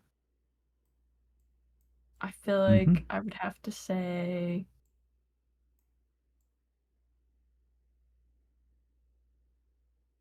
see, the thing I was tempted to say was orange sticks. Orange Which is- sticks?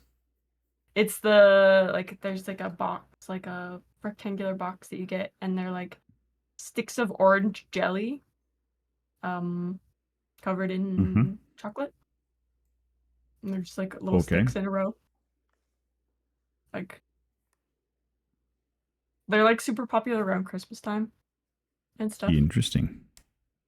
They're like Jelly sticks. They're not, like, Tangy super- knows what you're talking about.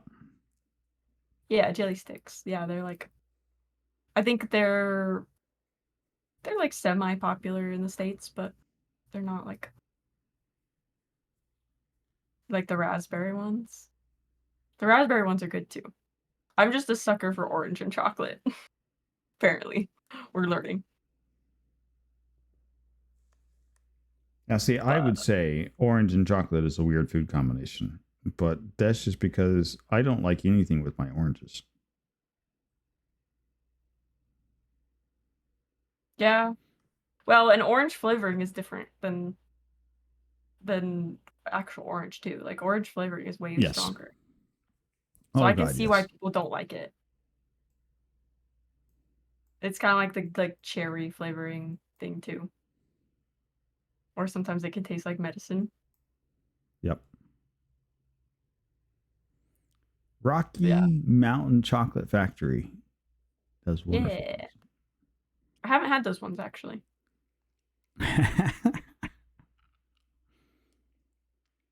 I didn't know that they didn't have just Rocky Mountain Chocolate Factory in Utah. I didn't know they had it in Idaho too. Wow. We're learning new things. Oh, this one's going to get you. Brain Chick says, what do your followers know about you that you wish they didn't? What do they? But I wish they didn't.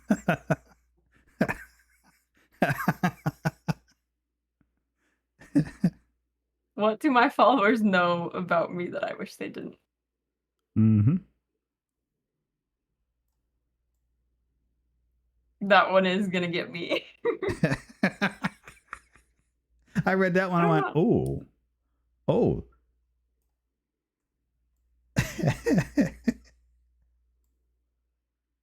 I'm sure there's something. There's got to be something, right? Because I do like to be open and upfront about everything, and like try not to be like a fake person, right? But like, Right. there's got to be like something embarrassing that they know about me that I don't. I wish they didn't know.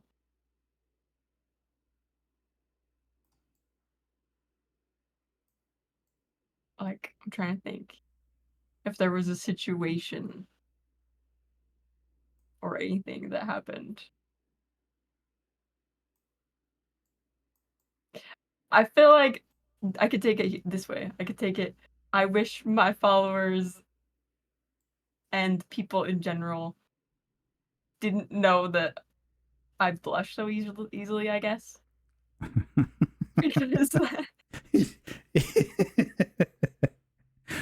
Because then people actively seek it out, and it's just like embarrassing. Oh, yeah, you turn red pretty quick. Yeah, You you turn red fast enough, I find myself loath to take advantage of it. And you can ask anybody around. I am quick to make Exactly. people blush, and I try not to make you blush because it's so easy to do that to you. Exactly. It's like way too easy. It's like I sometimes I have a thought based on someone's message, and that makes me blush. Like it's not even like something the person said. Like it's not all the time, but it's partly I think my upbringing and like the being involved in the church and Mhm. like oh everything has to be appropriate and like I don't know the overall general like kind of church No, I get it. brainwashing I would say. Yep, I get it. Even if I don't think that way anymore, I don't. It's hard to break those habits. I mean, they're in there, they're formed. They're tough to get rid of. Especially if you like get them like form the beliefs at such a young age too. Hmm. And many years of your like life growing up. Then you have to spend the other half of your life just Trying to break out of unlearning those that. old. Yep, Mm-hmm. It's a whole thing. it is. It's a process. But you know, the nice thing is you got friends willing to help you with that process, right? So you know, Exactly. it's not that bad. Friends who will take advantage of that, and it is funny. Don't get me wrong. I'm not mad. I will never begrudge someone for trying to get me to blush.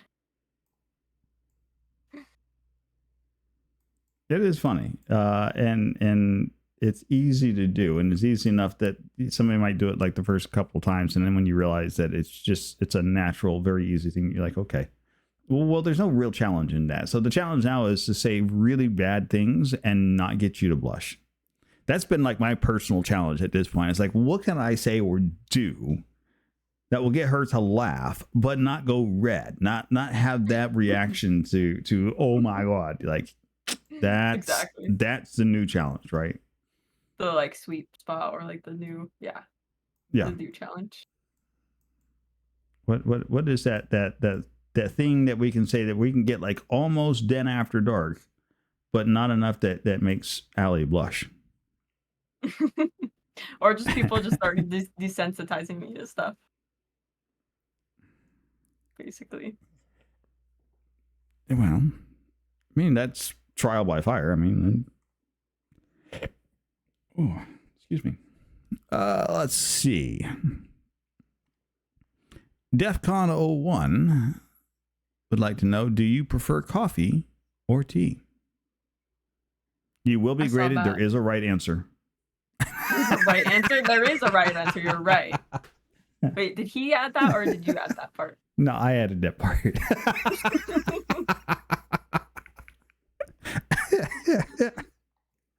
Let's see. I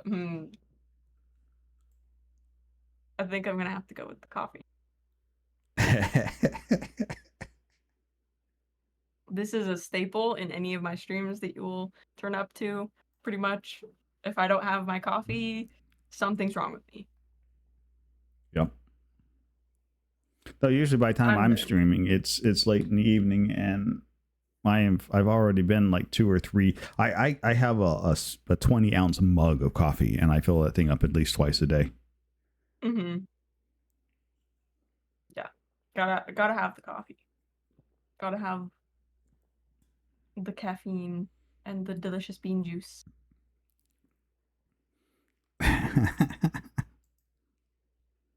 I'm not much of a tea person. I've tried so many different types of tea. I've just any type of tea. I even tried tea. Yeah, I've even tried tea in the UK. Maybe I didn't try the right tea, but I tried it at a restaurant in the UK, and it tasted exactly the same as tea here. Like, I'm like, I don't know what to tell you. I just don't think I'm a tea person. I can do green tea if forced, and green tea is like kind of okay, but it's still not my favorite. Ew.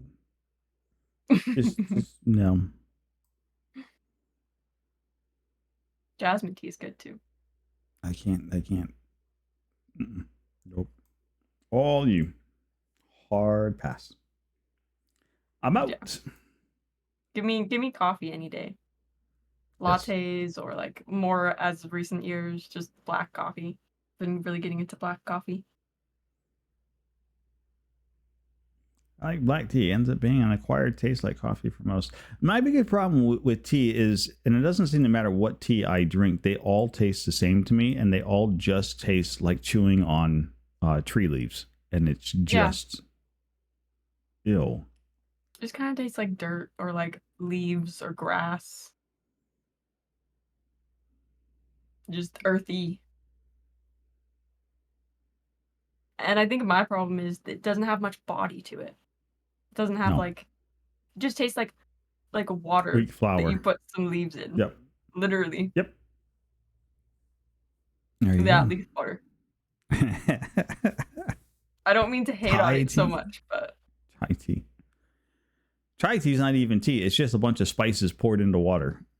that basically. Thai tea or chai tea, those I do love those, but I love them because they're tea with milk and lots of sugar and cinnamon and like nutmeg and all those things. So at that point, I don't know if you could call it tea. what is it? Squirrel calls that so you basically you heavily adulterate your tea. Yeah. Yep. Heavily adulterated.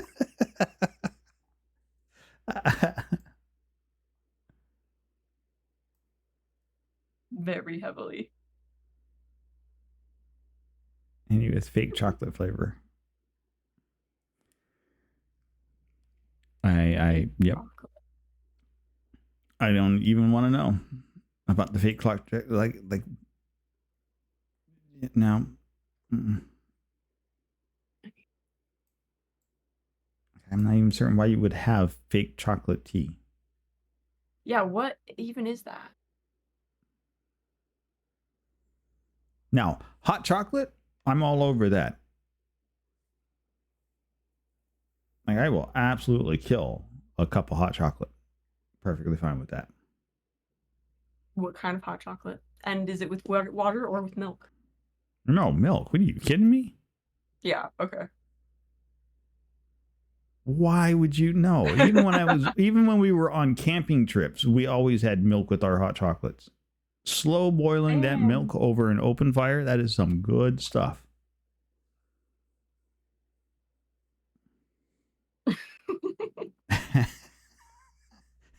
Heavily adulterated. We talking about me?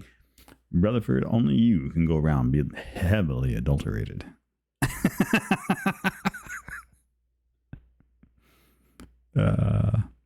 Defcon says, follow up.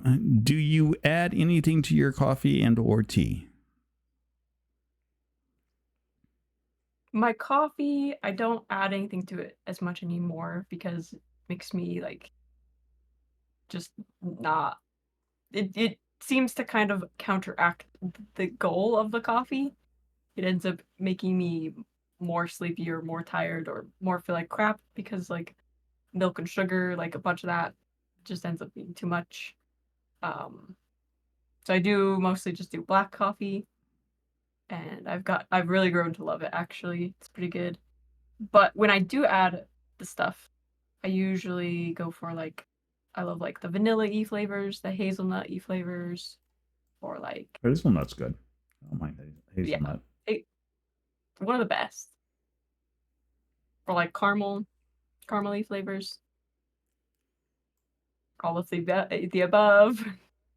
Now, I have been drinking this coffee lately. It's called, it's from Newman's or Newsom's. I'll have to go look at it, whatever it is. But it's a chocolate, they label it chocolate mocha, which seems kind of stupid. Ooh. That's redundant, right? Yeah. But when you drink that stuff black, it's literally like drinking a dark chocolate hot cocoa. It's really good. Really? Yes. So you're like, that's redundant. Why would you have a chocolate mocha? But I think they take a mocha they added in there on top of like they made so there's another company called Charleston who actually has a chocolate roasted bean, and so what I suspect is what they've done is they've taken and mixed mocha into the a chocolate roasted bean, and so you end up with this that is essentially basically dark chocolate cocoa. Interesting. Absolutely fantastic. How? Yeah. I'm like wondering how they would have achieved that dark of a flavor or like that strong of a flavor.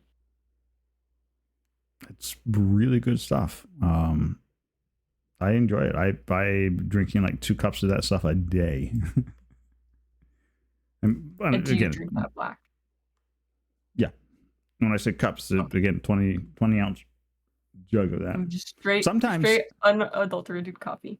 sometimes I'll drink it black. Sometimes I will drink it adulterated because you can add a little bit of cream and sugar in there and it's like drinking hot chocolate. Ooh. So and you don't need a lot. You just need like a little sprinkling of cream and sugar into there. So it's not like overly sweet or anything, but it's like making the classic milk based hot chocolate off the stove. It's really good. It's really balanced. Yep. That sounds really good, actually.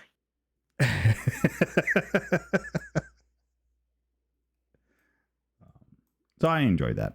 But yeah, really good stuff.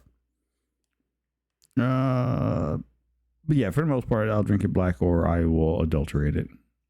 Just depends on the mood for the moment. Depends on if you want something sweet or to wake you up.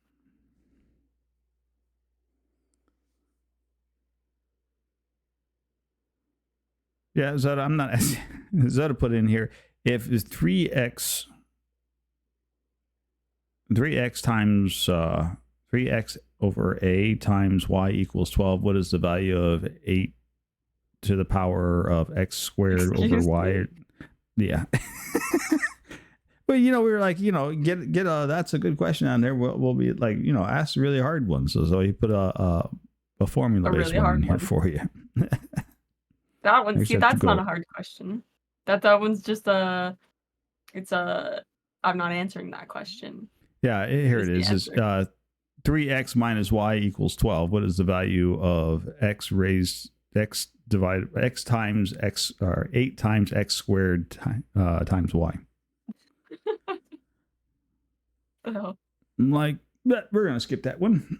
Okay. the question, the answer is, I'm not doing math. No, thank you. Gremlins Oh, Hovel yeah. says double question time. Ooh, daily double. You find daily double one. What is something you've always wanted to do but never have had the opportunity to do it as both a streamer and in your life outside of streaming? Something that I would want to do on stream, and then also something in life.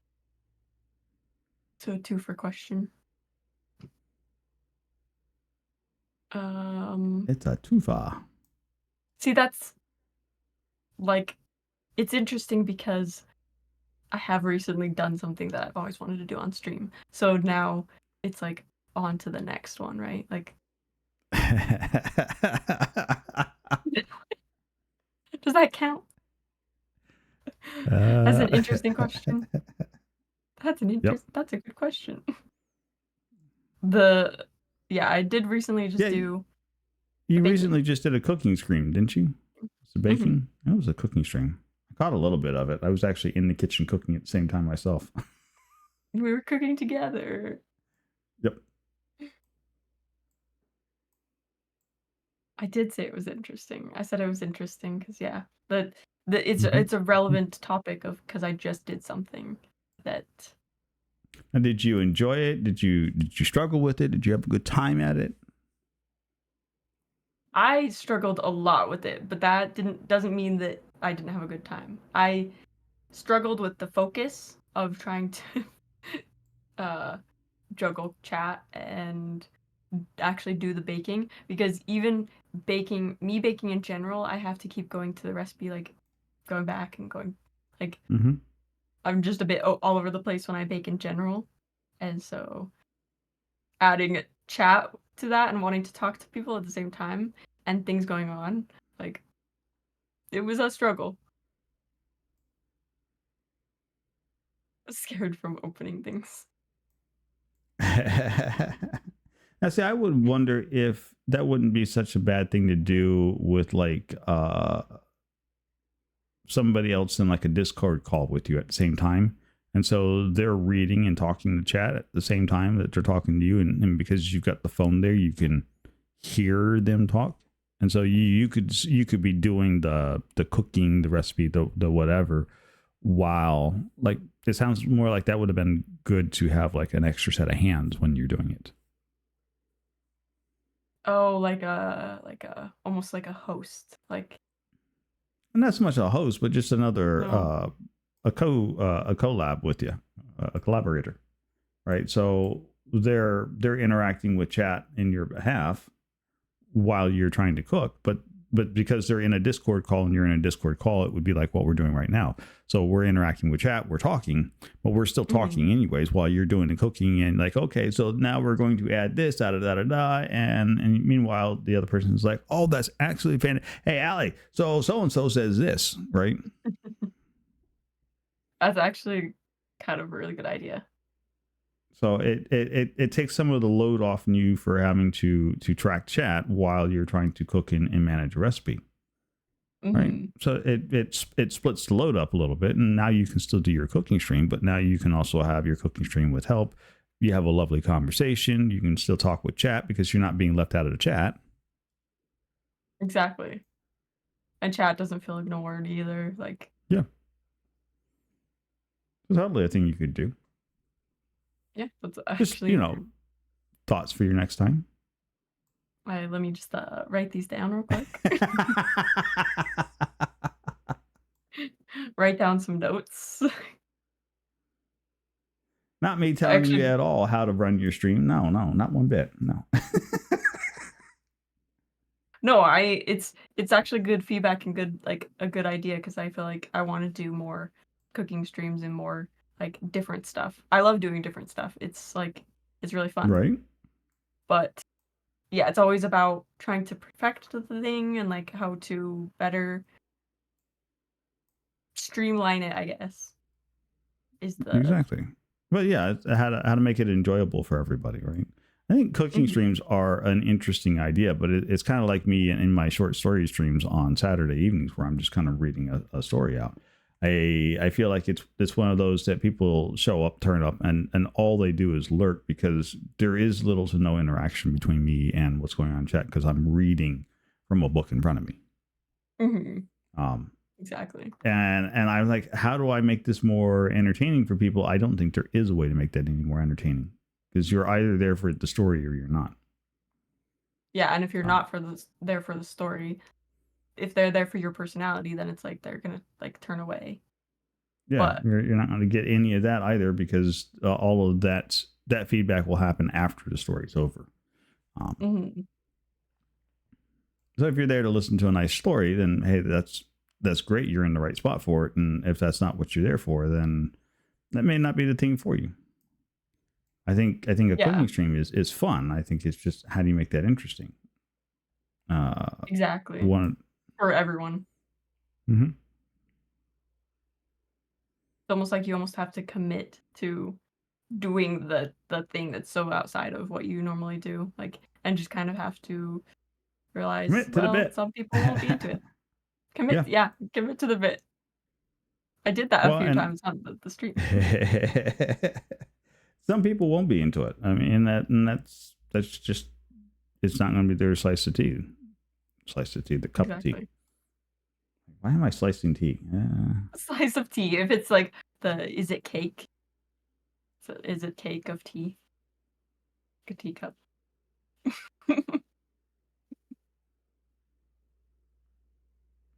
Exactly, Tangy. Like I enjoy those type of streams, especially during my workday, because it makes it easy for me to have that as back end.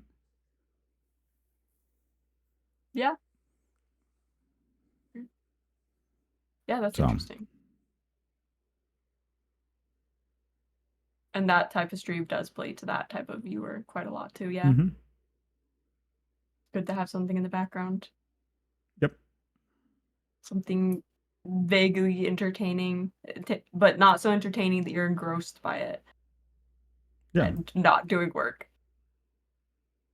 Exactly.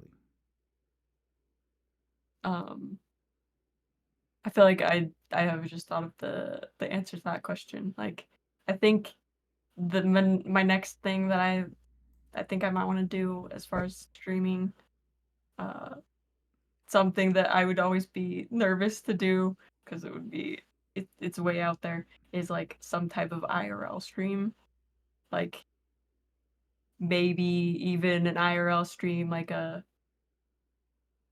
lot would go into this too, and whatever, but like maybe an IRL stream at somewhere like one of my favorite places, like at Disneyland or something. Like people Right. watch that stuff. Yeah. People do. I will say I, you have the benefit to me as far as that goes because you're already you run your camera on stream. I'm too chicken for that. it's fine. It's fine. It's fine. It's fine. It's Well, fine. Is it though? Is it? I don't know. it is fine. It's fine.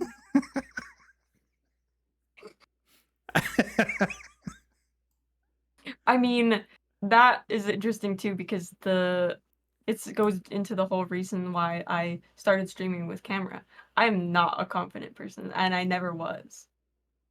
But to me, to start streaming, it was already like a whole bunch of nope. And so to kind of spread out the nope, I guess, not have it too Mhm. targeted into one area, like targeted my voice, like I don't know. I felt like it was necessary to just do the whole thing Right. all at once.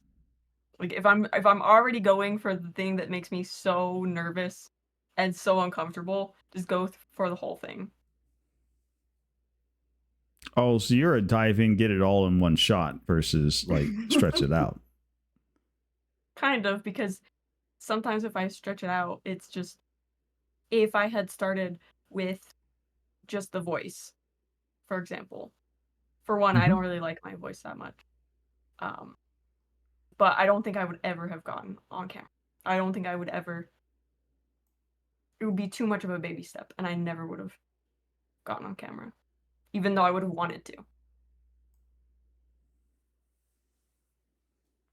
There you go. If that makes sense. Totally makes sense.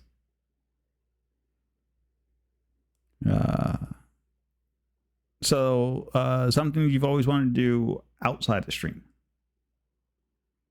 Something. because that's the other half of this, right? It's like something on stream and off stream, something you've not had the opportunity to do that you really want to do. Something that I would want to do off stream.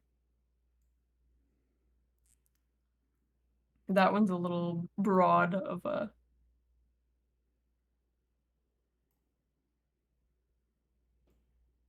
It's funny because I used to want to do like skydiving or something, but now I've gotten more too chicken shit for that.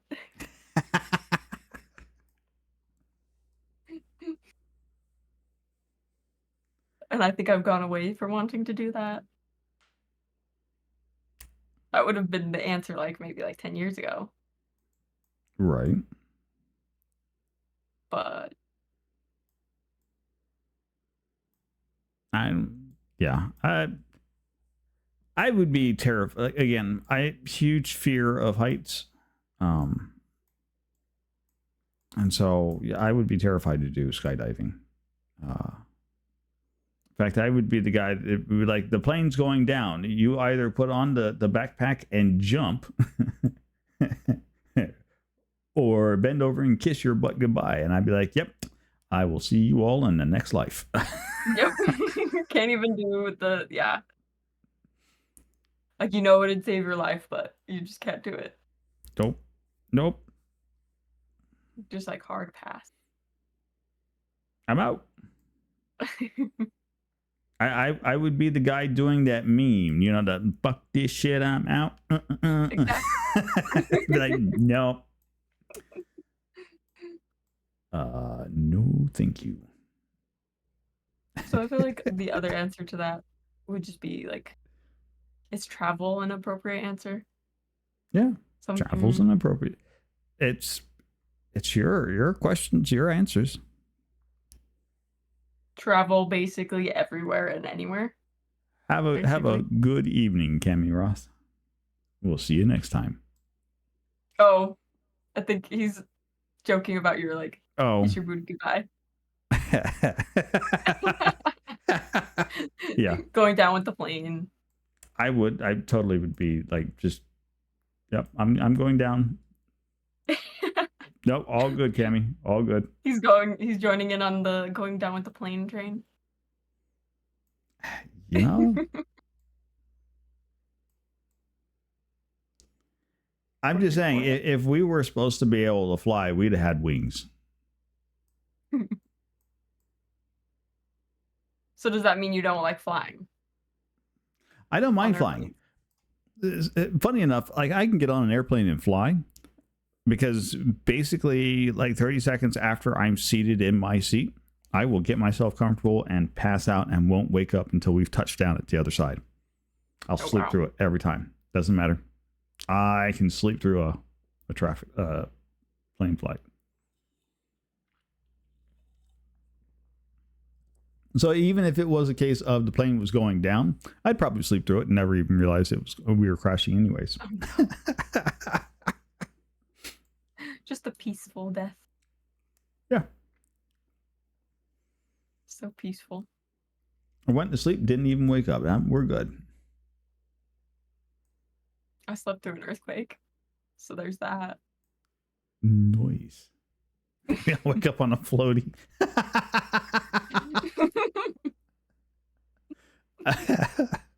Yes. I think I would be terrified waking up on a floaty. Wasn't I just on a plane? Why am I suddenly buoyant? You just roll over like dip your toe in the water. Why is there water? Oh, something bad happened here. That's for certain. Something didn't go according to plan. Yeah, traveling's good.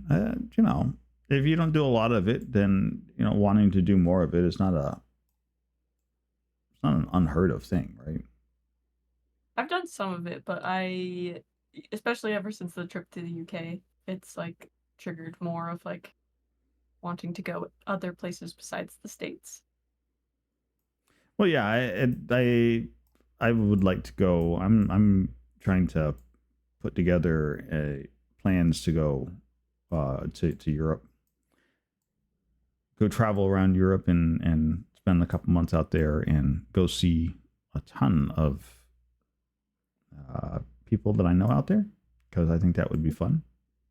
Just all the Europe peeps. Yeah. Yeah, I know you guys want to go to Sweden quite a lot. Well, Sweden's on the list. So Sweden's on the list. Then there's a stopover in France and UK.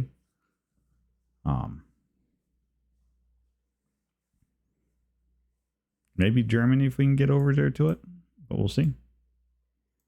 But yeah, but basically the plans is to make the trip over to the EU just to go hang out and visit in real life with a lot of the friends that we've made online.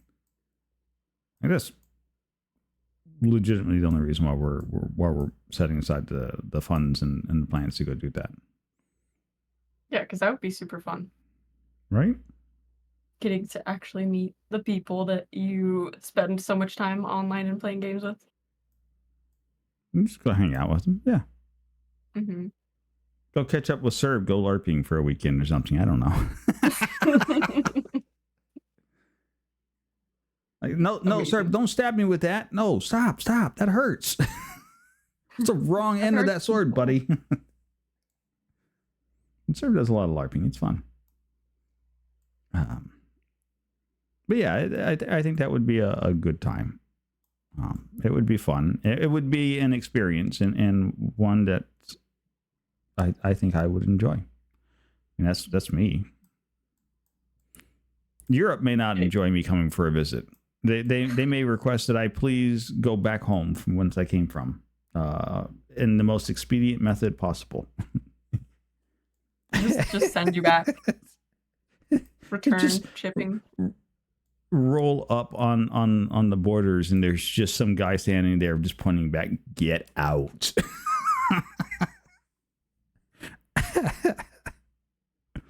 But Brotherford would like to know, do you use ketchup or A1 steak sauce with your steaks?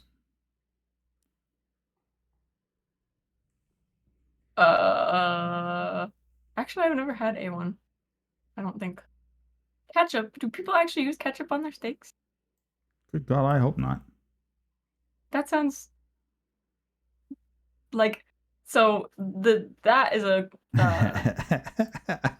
I'm going to be controversial with that one because I don't really like steak. I don't see that as being controversial. I think your choice of ice cream is probably far more controversial. I mean, apparently. I mean, if my choice of ice cream is more controversial than my not liking steak, I would take it. I will take it any day. Because every time I say I don't like steak, everyone's like, oh, you just haven't had it the right way, or like, you haven't had the right seasoning, like, cancel. You're just having well done steaks, like, yeah. I think that's fair. Some people just don't like cow. And it's not even that I don't like cow. I like tacos and like ground beef and stuff. But Okay.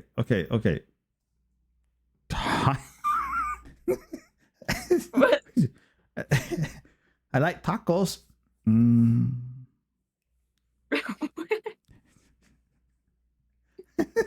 Ground beef tacos, yeah.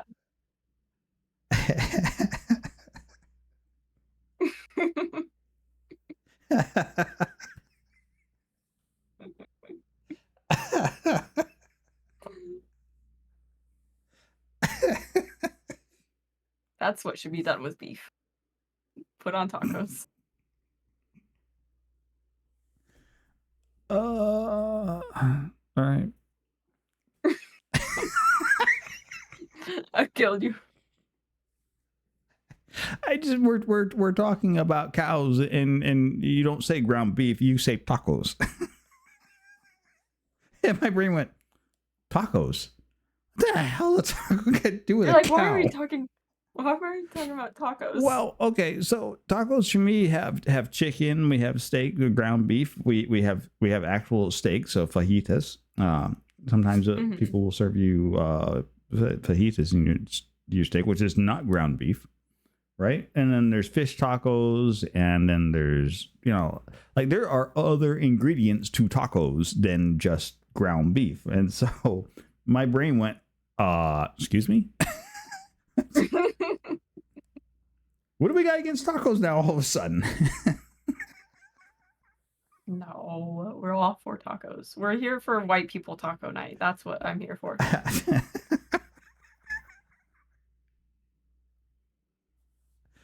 That's fantastic. Okay. It's all I know. It's fine. It's fine. Love and Fury would like to know, what's your favorite thing about yourself? One physical and or one non-physical.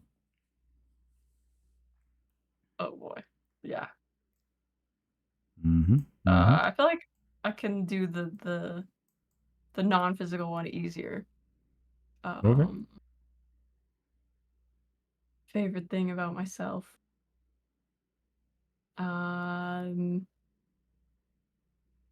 guess that I feel like this is kind of a cop-out because I think I answered this kind of question similarly on stream a couple times ago. Basically that I'm pretty proud that I've been able to don't quit with things, and I always kind of find a way around. How do I explain that? You're determined. Yeah, like I'm determined to get better at things and just power through things and not quit because I run into problems, I guess. Yeah. I think you described that perfectly. I don't see any problems with that. Ika Bean. Ika, welcome You back. persevere through trials and tribulations. Yeah, and I don't feel like I used to be as much that way, and I continue to go down that path. It's And I fantastic. think streaming has helped me with that kind of stuff a lot too. Get a little bit more out of my own head and more into the community and like into new experiences. That's excellent.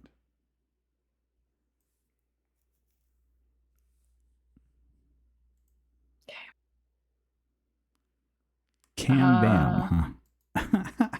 That is a new one. Let's see. Soda says, I have never been to Disneyland. If I had the opportunity, should I go to Disneyland over Universal Studios? I would say 100% yes.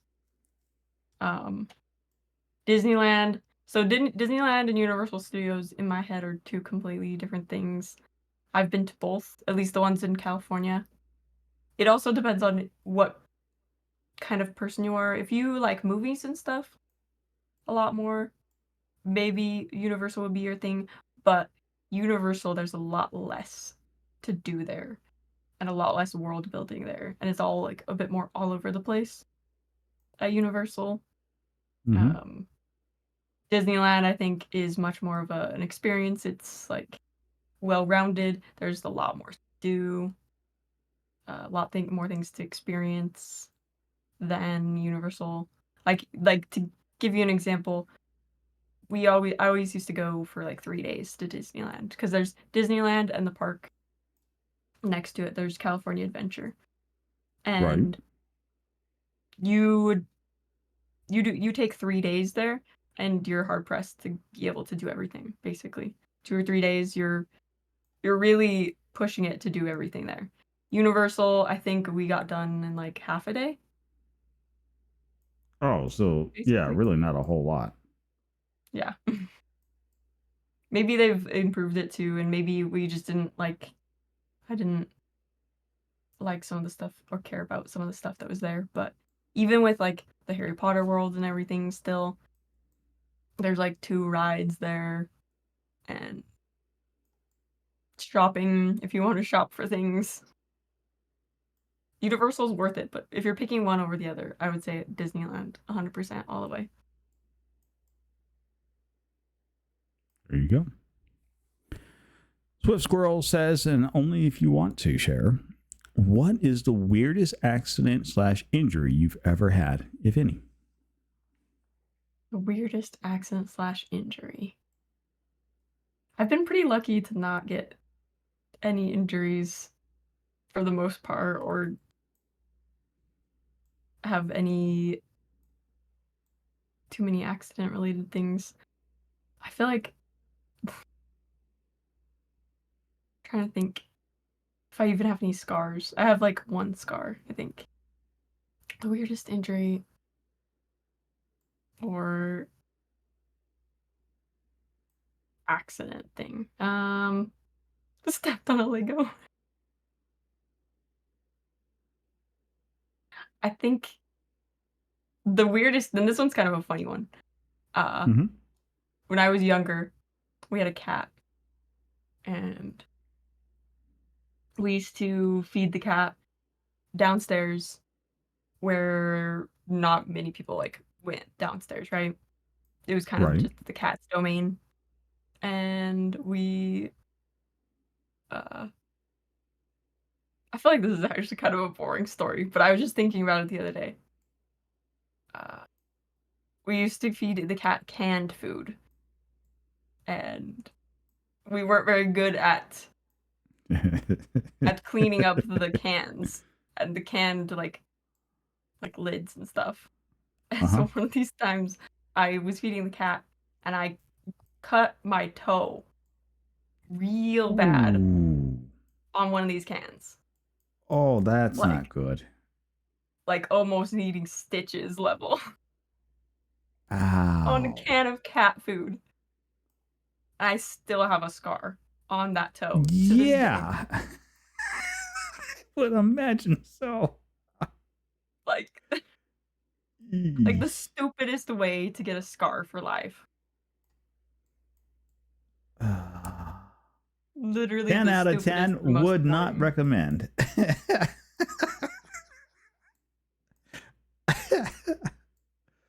Like I was Ow. literally sitting there like wondering if I need to like go get stitches or something. And Yeah, you probably should have and got it cleaned up and everything else that goes along with that. Stepped on a Lego. Yeah. It was stuck in ads. What did you do? Goose, she apparently sliced her big toe on a can of cat food. yep. And still have a big scar because of it.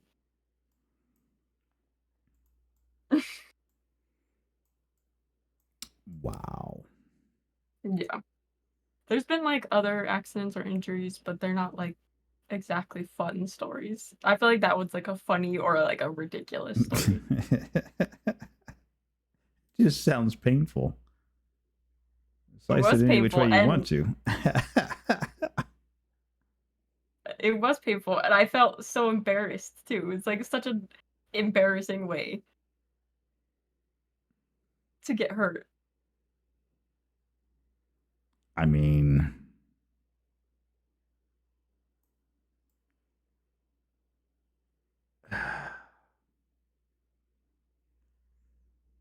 I'm sitting here. I'm like, how can we? No, I got nothing. I've got nothing.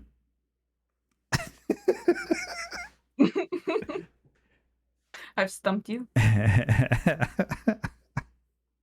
You've been stumped. Yeah, I'm gonna take that one. I've been stumped. I'm gonna take that one. I'm just gonna walk away with that one. I Wait, do you have more to say? Oh no. Is there more I to that? no. There's not any more to that one. Just because that's painful. No matter which way you go about doing it, that is very painful. And that can have some fairly gnarly results after the fact, depending on the can. Was it an old can? Was it rusted can? I mean, there's so many ways that could go really wrong. And the think it fact was that you're that still old. here kicking with us indicates that it wasn't any of the really bad ways. So we're No. gonna count our blessings. We're gonna move on because the other thoughts to that are anything but pleasant. And that's kind of where my brain went with that. But again, 10 years on the back of the ambulance and dealing with life or death situations and seeing some fairly gnarly things. Yeah, it goes that way. Yeah, go ahead. You could go on to the next question. No, you got more. Go. Oh, I just find it interesting that was my aim at a lighthearted answer to that question, which is funny because apparently it wasn't lighthearted on your end. Look, again, this is more of those. It's more experience, right? So my view on that particular situation is colored by my experiences from my younger days serving on the rescue squad, seeing people Mhm. getting tetanus shots because they bumped by a door handle that was rusted, and because they needed to get tetanus shots. And I've had people that have died because they like, oh, I don't need a tetanus shot, and kill over because of they actually really did need that, and it's a brutally painful death. That's, again, experiences is everything. Yeah. Which And so that colors your view on the world. So it's fine. Well, and it is interesting because like I am usually pretty like self-aware and like not I feel like I know when I need to do stuff like that. I had another situation actually where there was a rusted mop that I got cut on, and I 100% went and got a tetanus shot the next day because I was like, I'm not screwing around with this. Like, Right.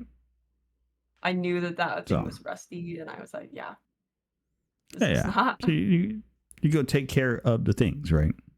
exactly. So Gremlins Hovel would like to know, what is your favorite movie? What is my favorite movie? We love the favorites questions. Well, We love yeah. them. I feel like I have a lot of favorite movies. This one used to be very hard for me to answer, but I feel like my current favorite movie is one that actually came out a couple years ago, not too long ago. If anyone's heard of it, the one called Everything Everywhere All at Once. Never heard of that movie. It's kind of like a sci-fi. So that's such a fantastic movie. Cammy knows.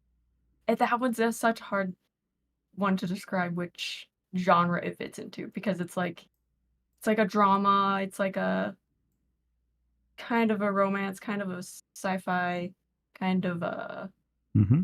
mind bender, mind boggling kind of movie. Right. It's a multiverse movie, like multiple different universes type of movie. Okay. And it really does have so much. Yeah, it's really good. It's definitely one that makes you think, and it has like a really good message, and like think about alternate universes and alternate realities and like alternate paths your life could go down. Right. Who's the actress in it? She's like really popular Asian actress. Oh, Came out in 2022. really popular Asian actress. Okay. Could you have just like been any more generic? Michelle, yeah, no, she's got in like so many things. She's Michelle Yeoh. Oh, yeah. Okay. I know who you're talking about. She's like classic. Like she does so many really good roles. She's wait. Did I just read that wrong? I don't know. I don't know what you're reading. Just chat.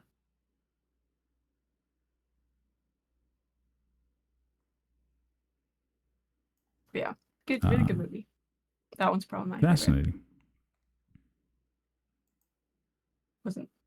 She got an Emmy for it? I could believe it. I could believe she got an Emmy for that one because she did so fantastic in that movie. It's always nice when you see your favorite individual do really well. Mm-hmm.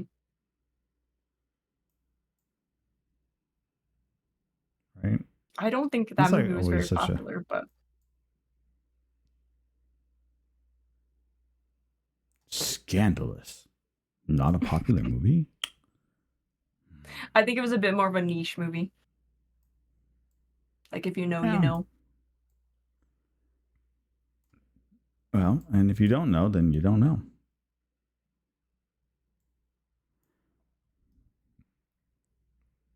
Let's see. Tangy would like to know, what is your weirdest enjoyable food pairing? Food pairing. I almost asked if that one's like similar to the food combinations, but maybe it's slightly different. Well, a pairing is not necessarily. I would say it's a different question. So it's like two foods that go together, like Yeah, like a two like a things. Mhm. grilled cheese sandwich and like tomato soup kind of thing. Yeah, that would be a good pairing. I actually enjoy a good tomato soup and grilled cheese. I'm trying to remember when I picked that particular one up, and I think that was I had an ex-girlfriend of mine when I was a teenager. That was like her favorite thing to eat. Really, just grilled Yeah. cheese and tomato soup. Yep. And I would go visit her, and she'd be like, "Are you hungry?" I'm like, "Yeah, sure." And she'd be like, "I'll cook." I'm like, "Oh, okay. You're cooking. I'm eating. Let's go." What are we having? Grilled cheese and tomato soup. Okay. Again. That was what she cooked. So that was what I ate. Mhm.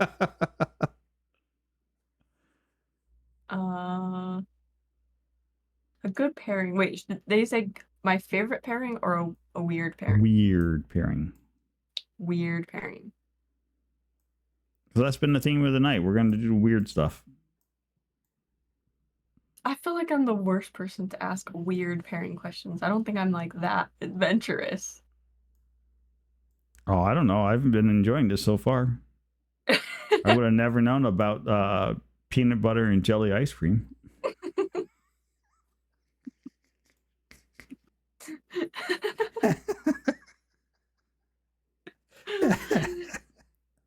This has become such a meme and such a thing that I'm like, now I wish I knew there was more people in the den that had like that were Utah, because I'd plug the Friends ice cream business, but like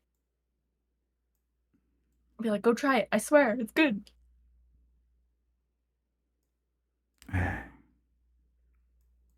Because it's like homemade and stuff too. You know, it's homemade. It's already good. Exactly. Maybe that's why it's good. Because it's homemade. Oh, homemade ice cream tends to have a different flavor profile, anyways. Mm-hmm. But you're dodging the question at this point. Weird pairing.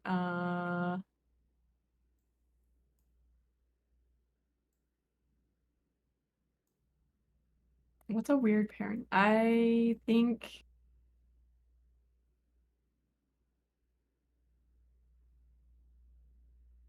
Hmm.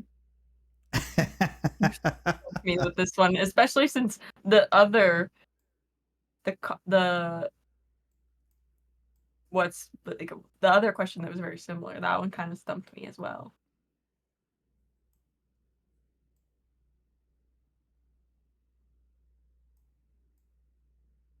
Yeah, I'm not sure about that one. I think You may I'm not too have a vanilla weird for this. pairing. That's entirely possible. There's nothing. So I like my ice cream vanilla. Like I have there's one ice cream I eat that is it's called Moose Tracks. It has fudge and basically little mini Reese's peanut butter cups in it. Mm-hmm. That's not outlandish or crazy or anything else. That's pretty vanilla. Yeah, quite. There's nothing vanilla. wrong with that. I feel like It I is have okay to be vanilla. a unique one, but I don't know if this one's weird. I could think of like my ice cream order that I get at Go for it. Cold Stones Creamery. You would be another one with a specialized Cold Stone cream. Oh, we're getting rated. Frankie.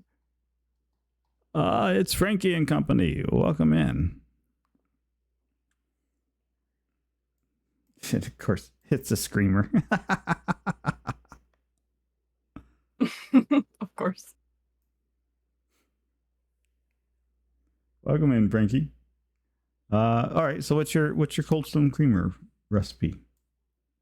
My Cold Stone recipe is I like to have 2 scoops of ice cream.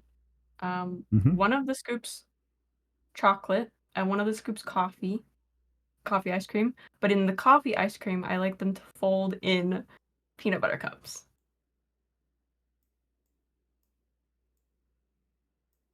Specifically Okay. in the coffee ice cream. Specifically in the coffee, not anywhere else. In the coffee only. Yeah, not Once in the you chocolate ice get cream. it's.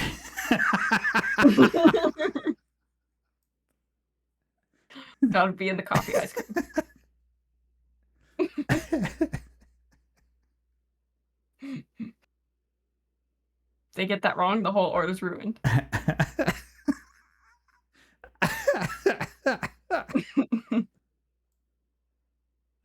I mean, fair. It's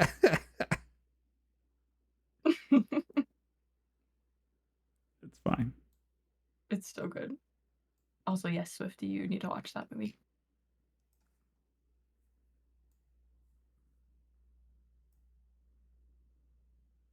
So I'm guessing by your laughter, yeah, that's a good, weird combination. It's a funny order. It's a very specific order.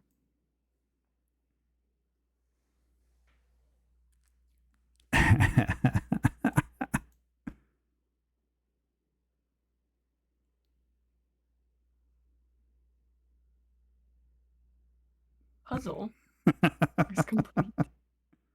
Yep.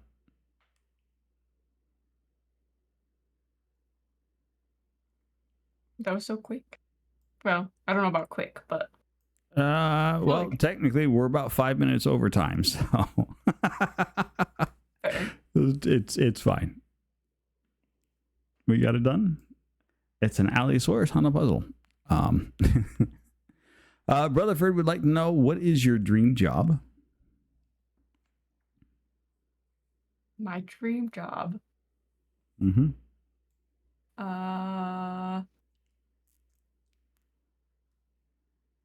I don't know that I have a very specific dream job.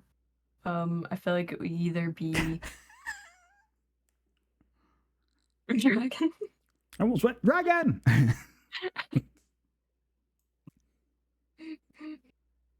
Not much of an Allosaurus, but it was as close as they had on this site. So. Yeah, you're not getting a specific dinosaur on a random puzzle website. That's not gonna happen. Like, mm-mm. So, dream job. I would say either the Twitch thing full time would be a dream job, or anything where I would get to help people out in a meaningful way and get paid well for it. Basically. Kind of a simple answer, but there's nothing wrong with that. It is an answer. It is a valid answer. Brother Fjord would like to know, if dinosaurs could be recreated today, would you try a dino steak? a dino steak. Yes, it would be truly dynamite.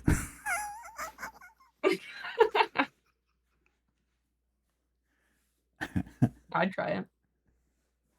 Too bad I don't like steak. I mean, I tried a dinosaur steak. I feel like, aren't dinosaurs loosely related to chicken? So maybe it would actually taste more like chicken. Yeah, I imagine there probably would be a chicken flavor in there.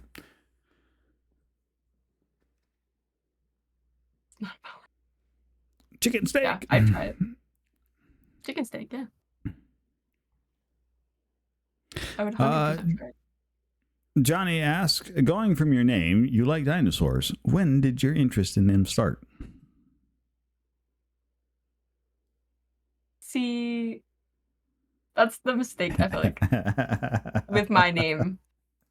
People always think I'm obsessed with dinosaurs, which I am not.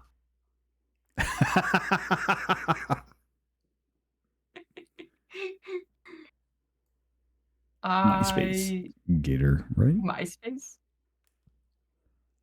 What about MySpace? That's a I throwback. don't- Yeah, tell me about it.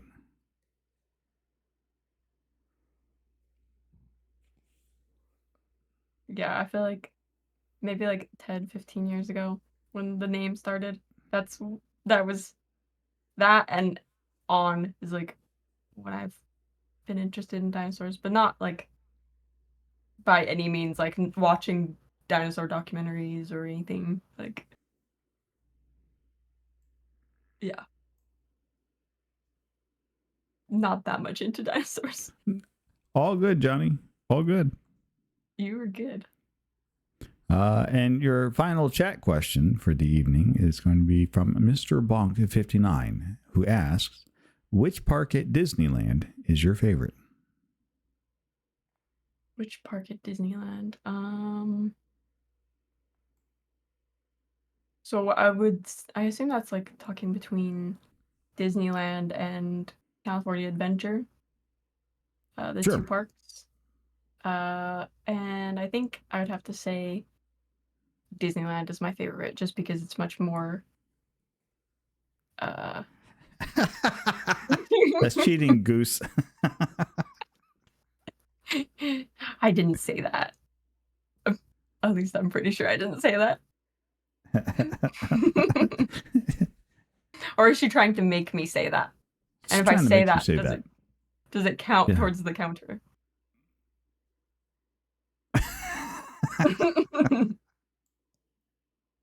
I think I'd have to say, yeah, Disneyland for sure, because it's Is there much more a specific world-building. part of Disneyland that you really enjoy? Like, if you go there, is there like a particular ride or attraction that you go see every time you go to Disneyland?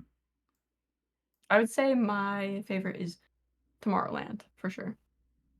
And Fantastic! like all the rides there, basically, like Space Mountain and the Star Wars one. Star Wars one might be my favorite ride of all of Disneyland.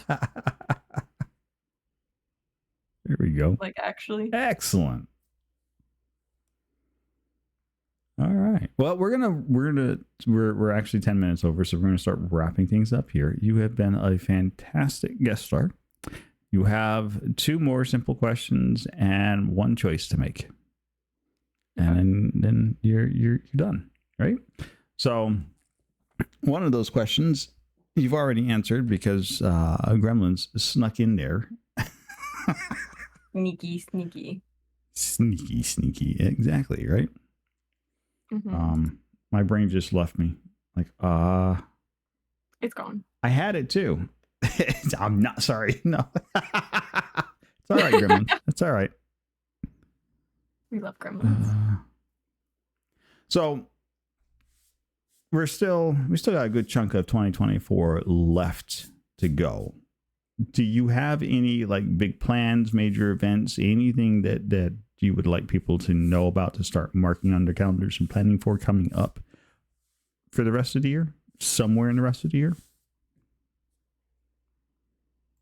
I don't have anything like special planned as far as like soon or like any concrete plans. Mostly just like look out, I guess, maybe for more cooking streams, and the biggest event on the horizon is probably my birthday stream, but that's not for another like 2 or 3 months.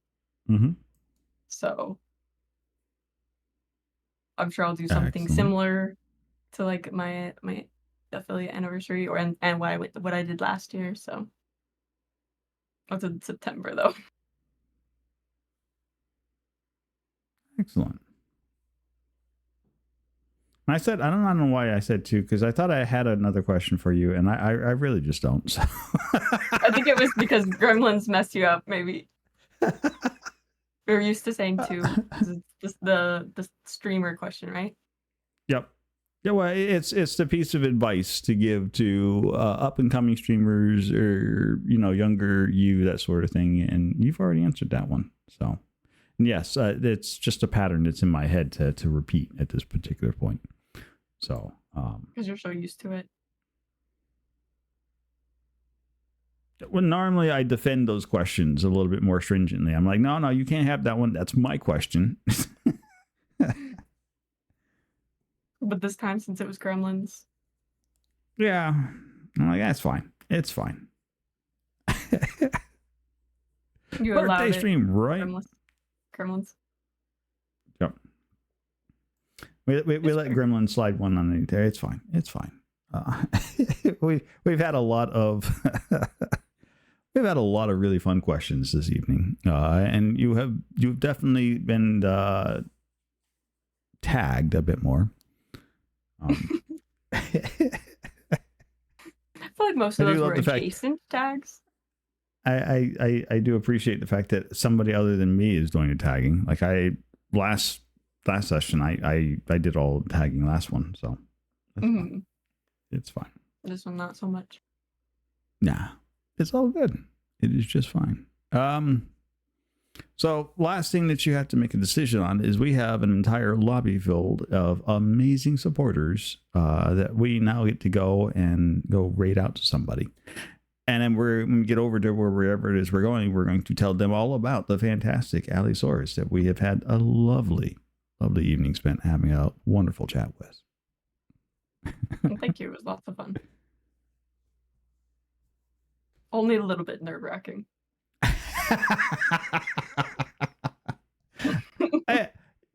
It's one of those, I think everybody gets their nerves worked up ahead of time over it. And it's like, no, it's really just, we're just going to sit around and talk, laugh, Pretty much. fun. There'll be a puzzle on the screen.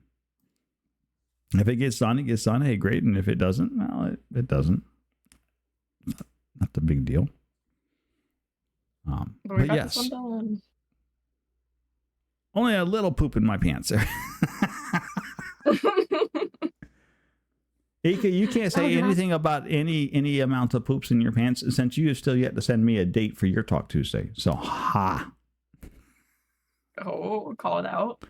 That's right. A little, no. a lot.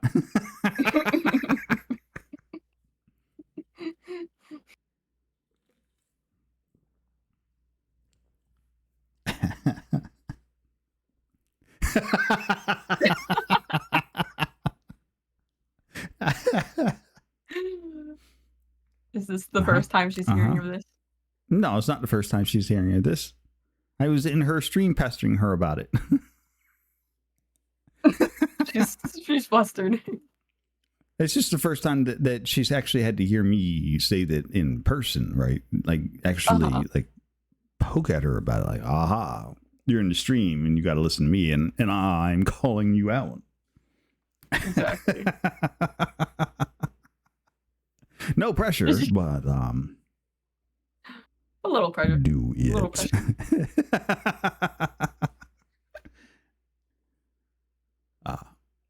But no, this has been a good time. Like I said, that we did this for like 3 hours and the time flies before you even realize it's gone.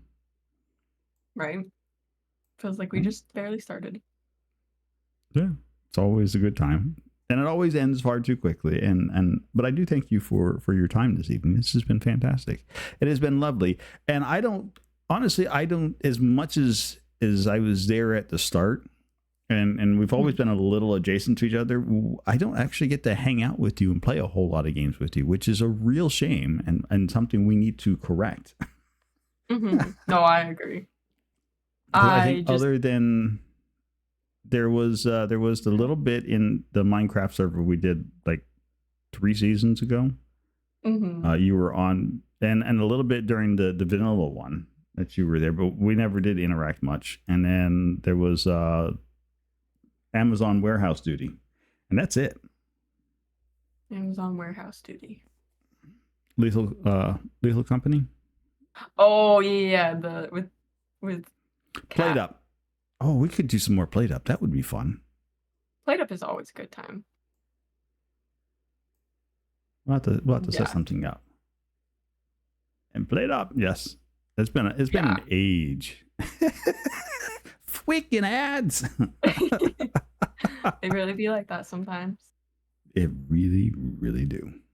Yes. So have you picked out somebody you want to go raid to? Let me do one more quick double check. Make sure they're still online and stuff. There you go. How about Are you familiar, well, with the Deshawn_exe? Can't say that I am. You'll have to stick the name in chat I so will. I can copy and paste it. I've that's- met him through Paul. Someone very Nice. Paul. I think so. This is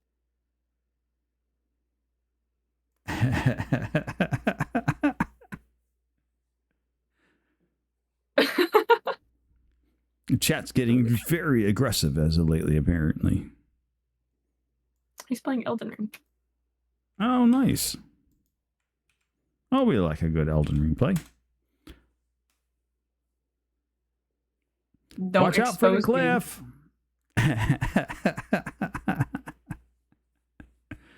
Oh, we're going to get in there. We're going to tell them all about the fantastic and fabulous Allosaurus. It has been an absolute thrill and a treat, Allie. Again, thank you very much for allowing us to sit down and grill you with questions for 3 hours in the evening. Of course. It was my pleasure. Right? Thank you. It's been an absolutely amazing time. All right, I am going to deafen. You're welcome to sit around in Discord until we're done, and we can have a few other parting words. Or if you got things you got to go do and you're just going to dip, then you're welcome to do that as well. We'll send this raid out. We'll get the people going where they need to go. Allie, it has been fantastic. Thank you.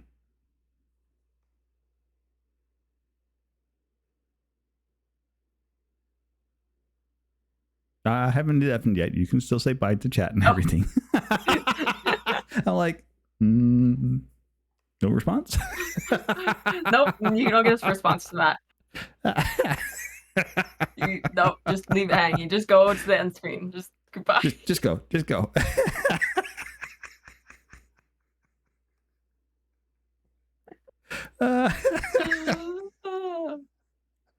No. Okay. It was Bye, fantastic. everyone. Bye.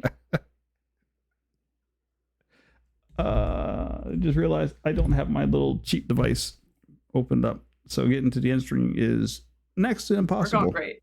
We're doing great. We're totally on top of all of this. Absolutely on top of it. Okay. Bye. Bye. And there we go. That's the end screen. But don't go anywhere. Absolutely not. That would be a little obscene. We are going to go running right now over to Deshawn EXE. We're going to go tell them about Talk Tuesday. We're going to tell them about Allosaurus and the fantastic, phenomenal, wonderful evening that we have spent tonight with such an amazing streamer. Guys, let me tell you what. If you aren't already following Allie, what are you doing with yourself? As I'm sitting here saying this, I'm like, what? I actually should be able to do this because I can. It's my own channel. And what are you going to do, huh? Nothing. Nothing. There's nothing you can do about it. There, little heart up in the corner. If it's not lit up, what are you doing? You were doing it wrong. We have had 3 hours of an amazing time with an amazing streamer, dear friend, a fantastic individual. You should absolutely have that thing lit up. Turn the notifications on. Go check out her next stream. Whether it's Disney's Princess Steamland, the DDB, or cooking streams, or any of the other bit of shenaniganry she gets into, especially like on Wednesday nights and whatnot, it is going to be a good time. I guarantee it. I promise you. That being said, we would like to thank our subscribers, Renrig, and our raids. We've got one from Swift Squirrel, Camroth, Bates Blogs, G. Frankie, and Flux Tie. All of you amazing people bringing in your amazing community to come check out an amazing streamer. How does it not get any better than that, right? Absolutely fantastic. We are going to send this raid on over to Deshawn EXE. So there are the raid messages. The first one are for all of you lovely subscribers. The second one's for all of you lovely followers. Whichever one you can do, whichever one you can, copy it. Get ready to spam it. When we get over there, he's like, what have you guys been up to? We're going to tell him all about Allosaurus on Talk Tuesday and make them regret not being here to learn about this fantastic and awesome streamer. And until next time, continue to be the fantastic, fabulous, and amazing people that I already know you are. And until next time, well, you know how this goes.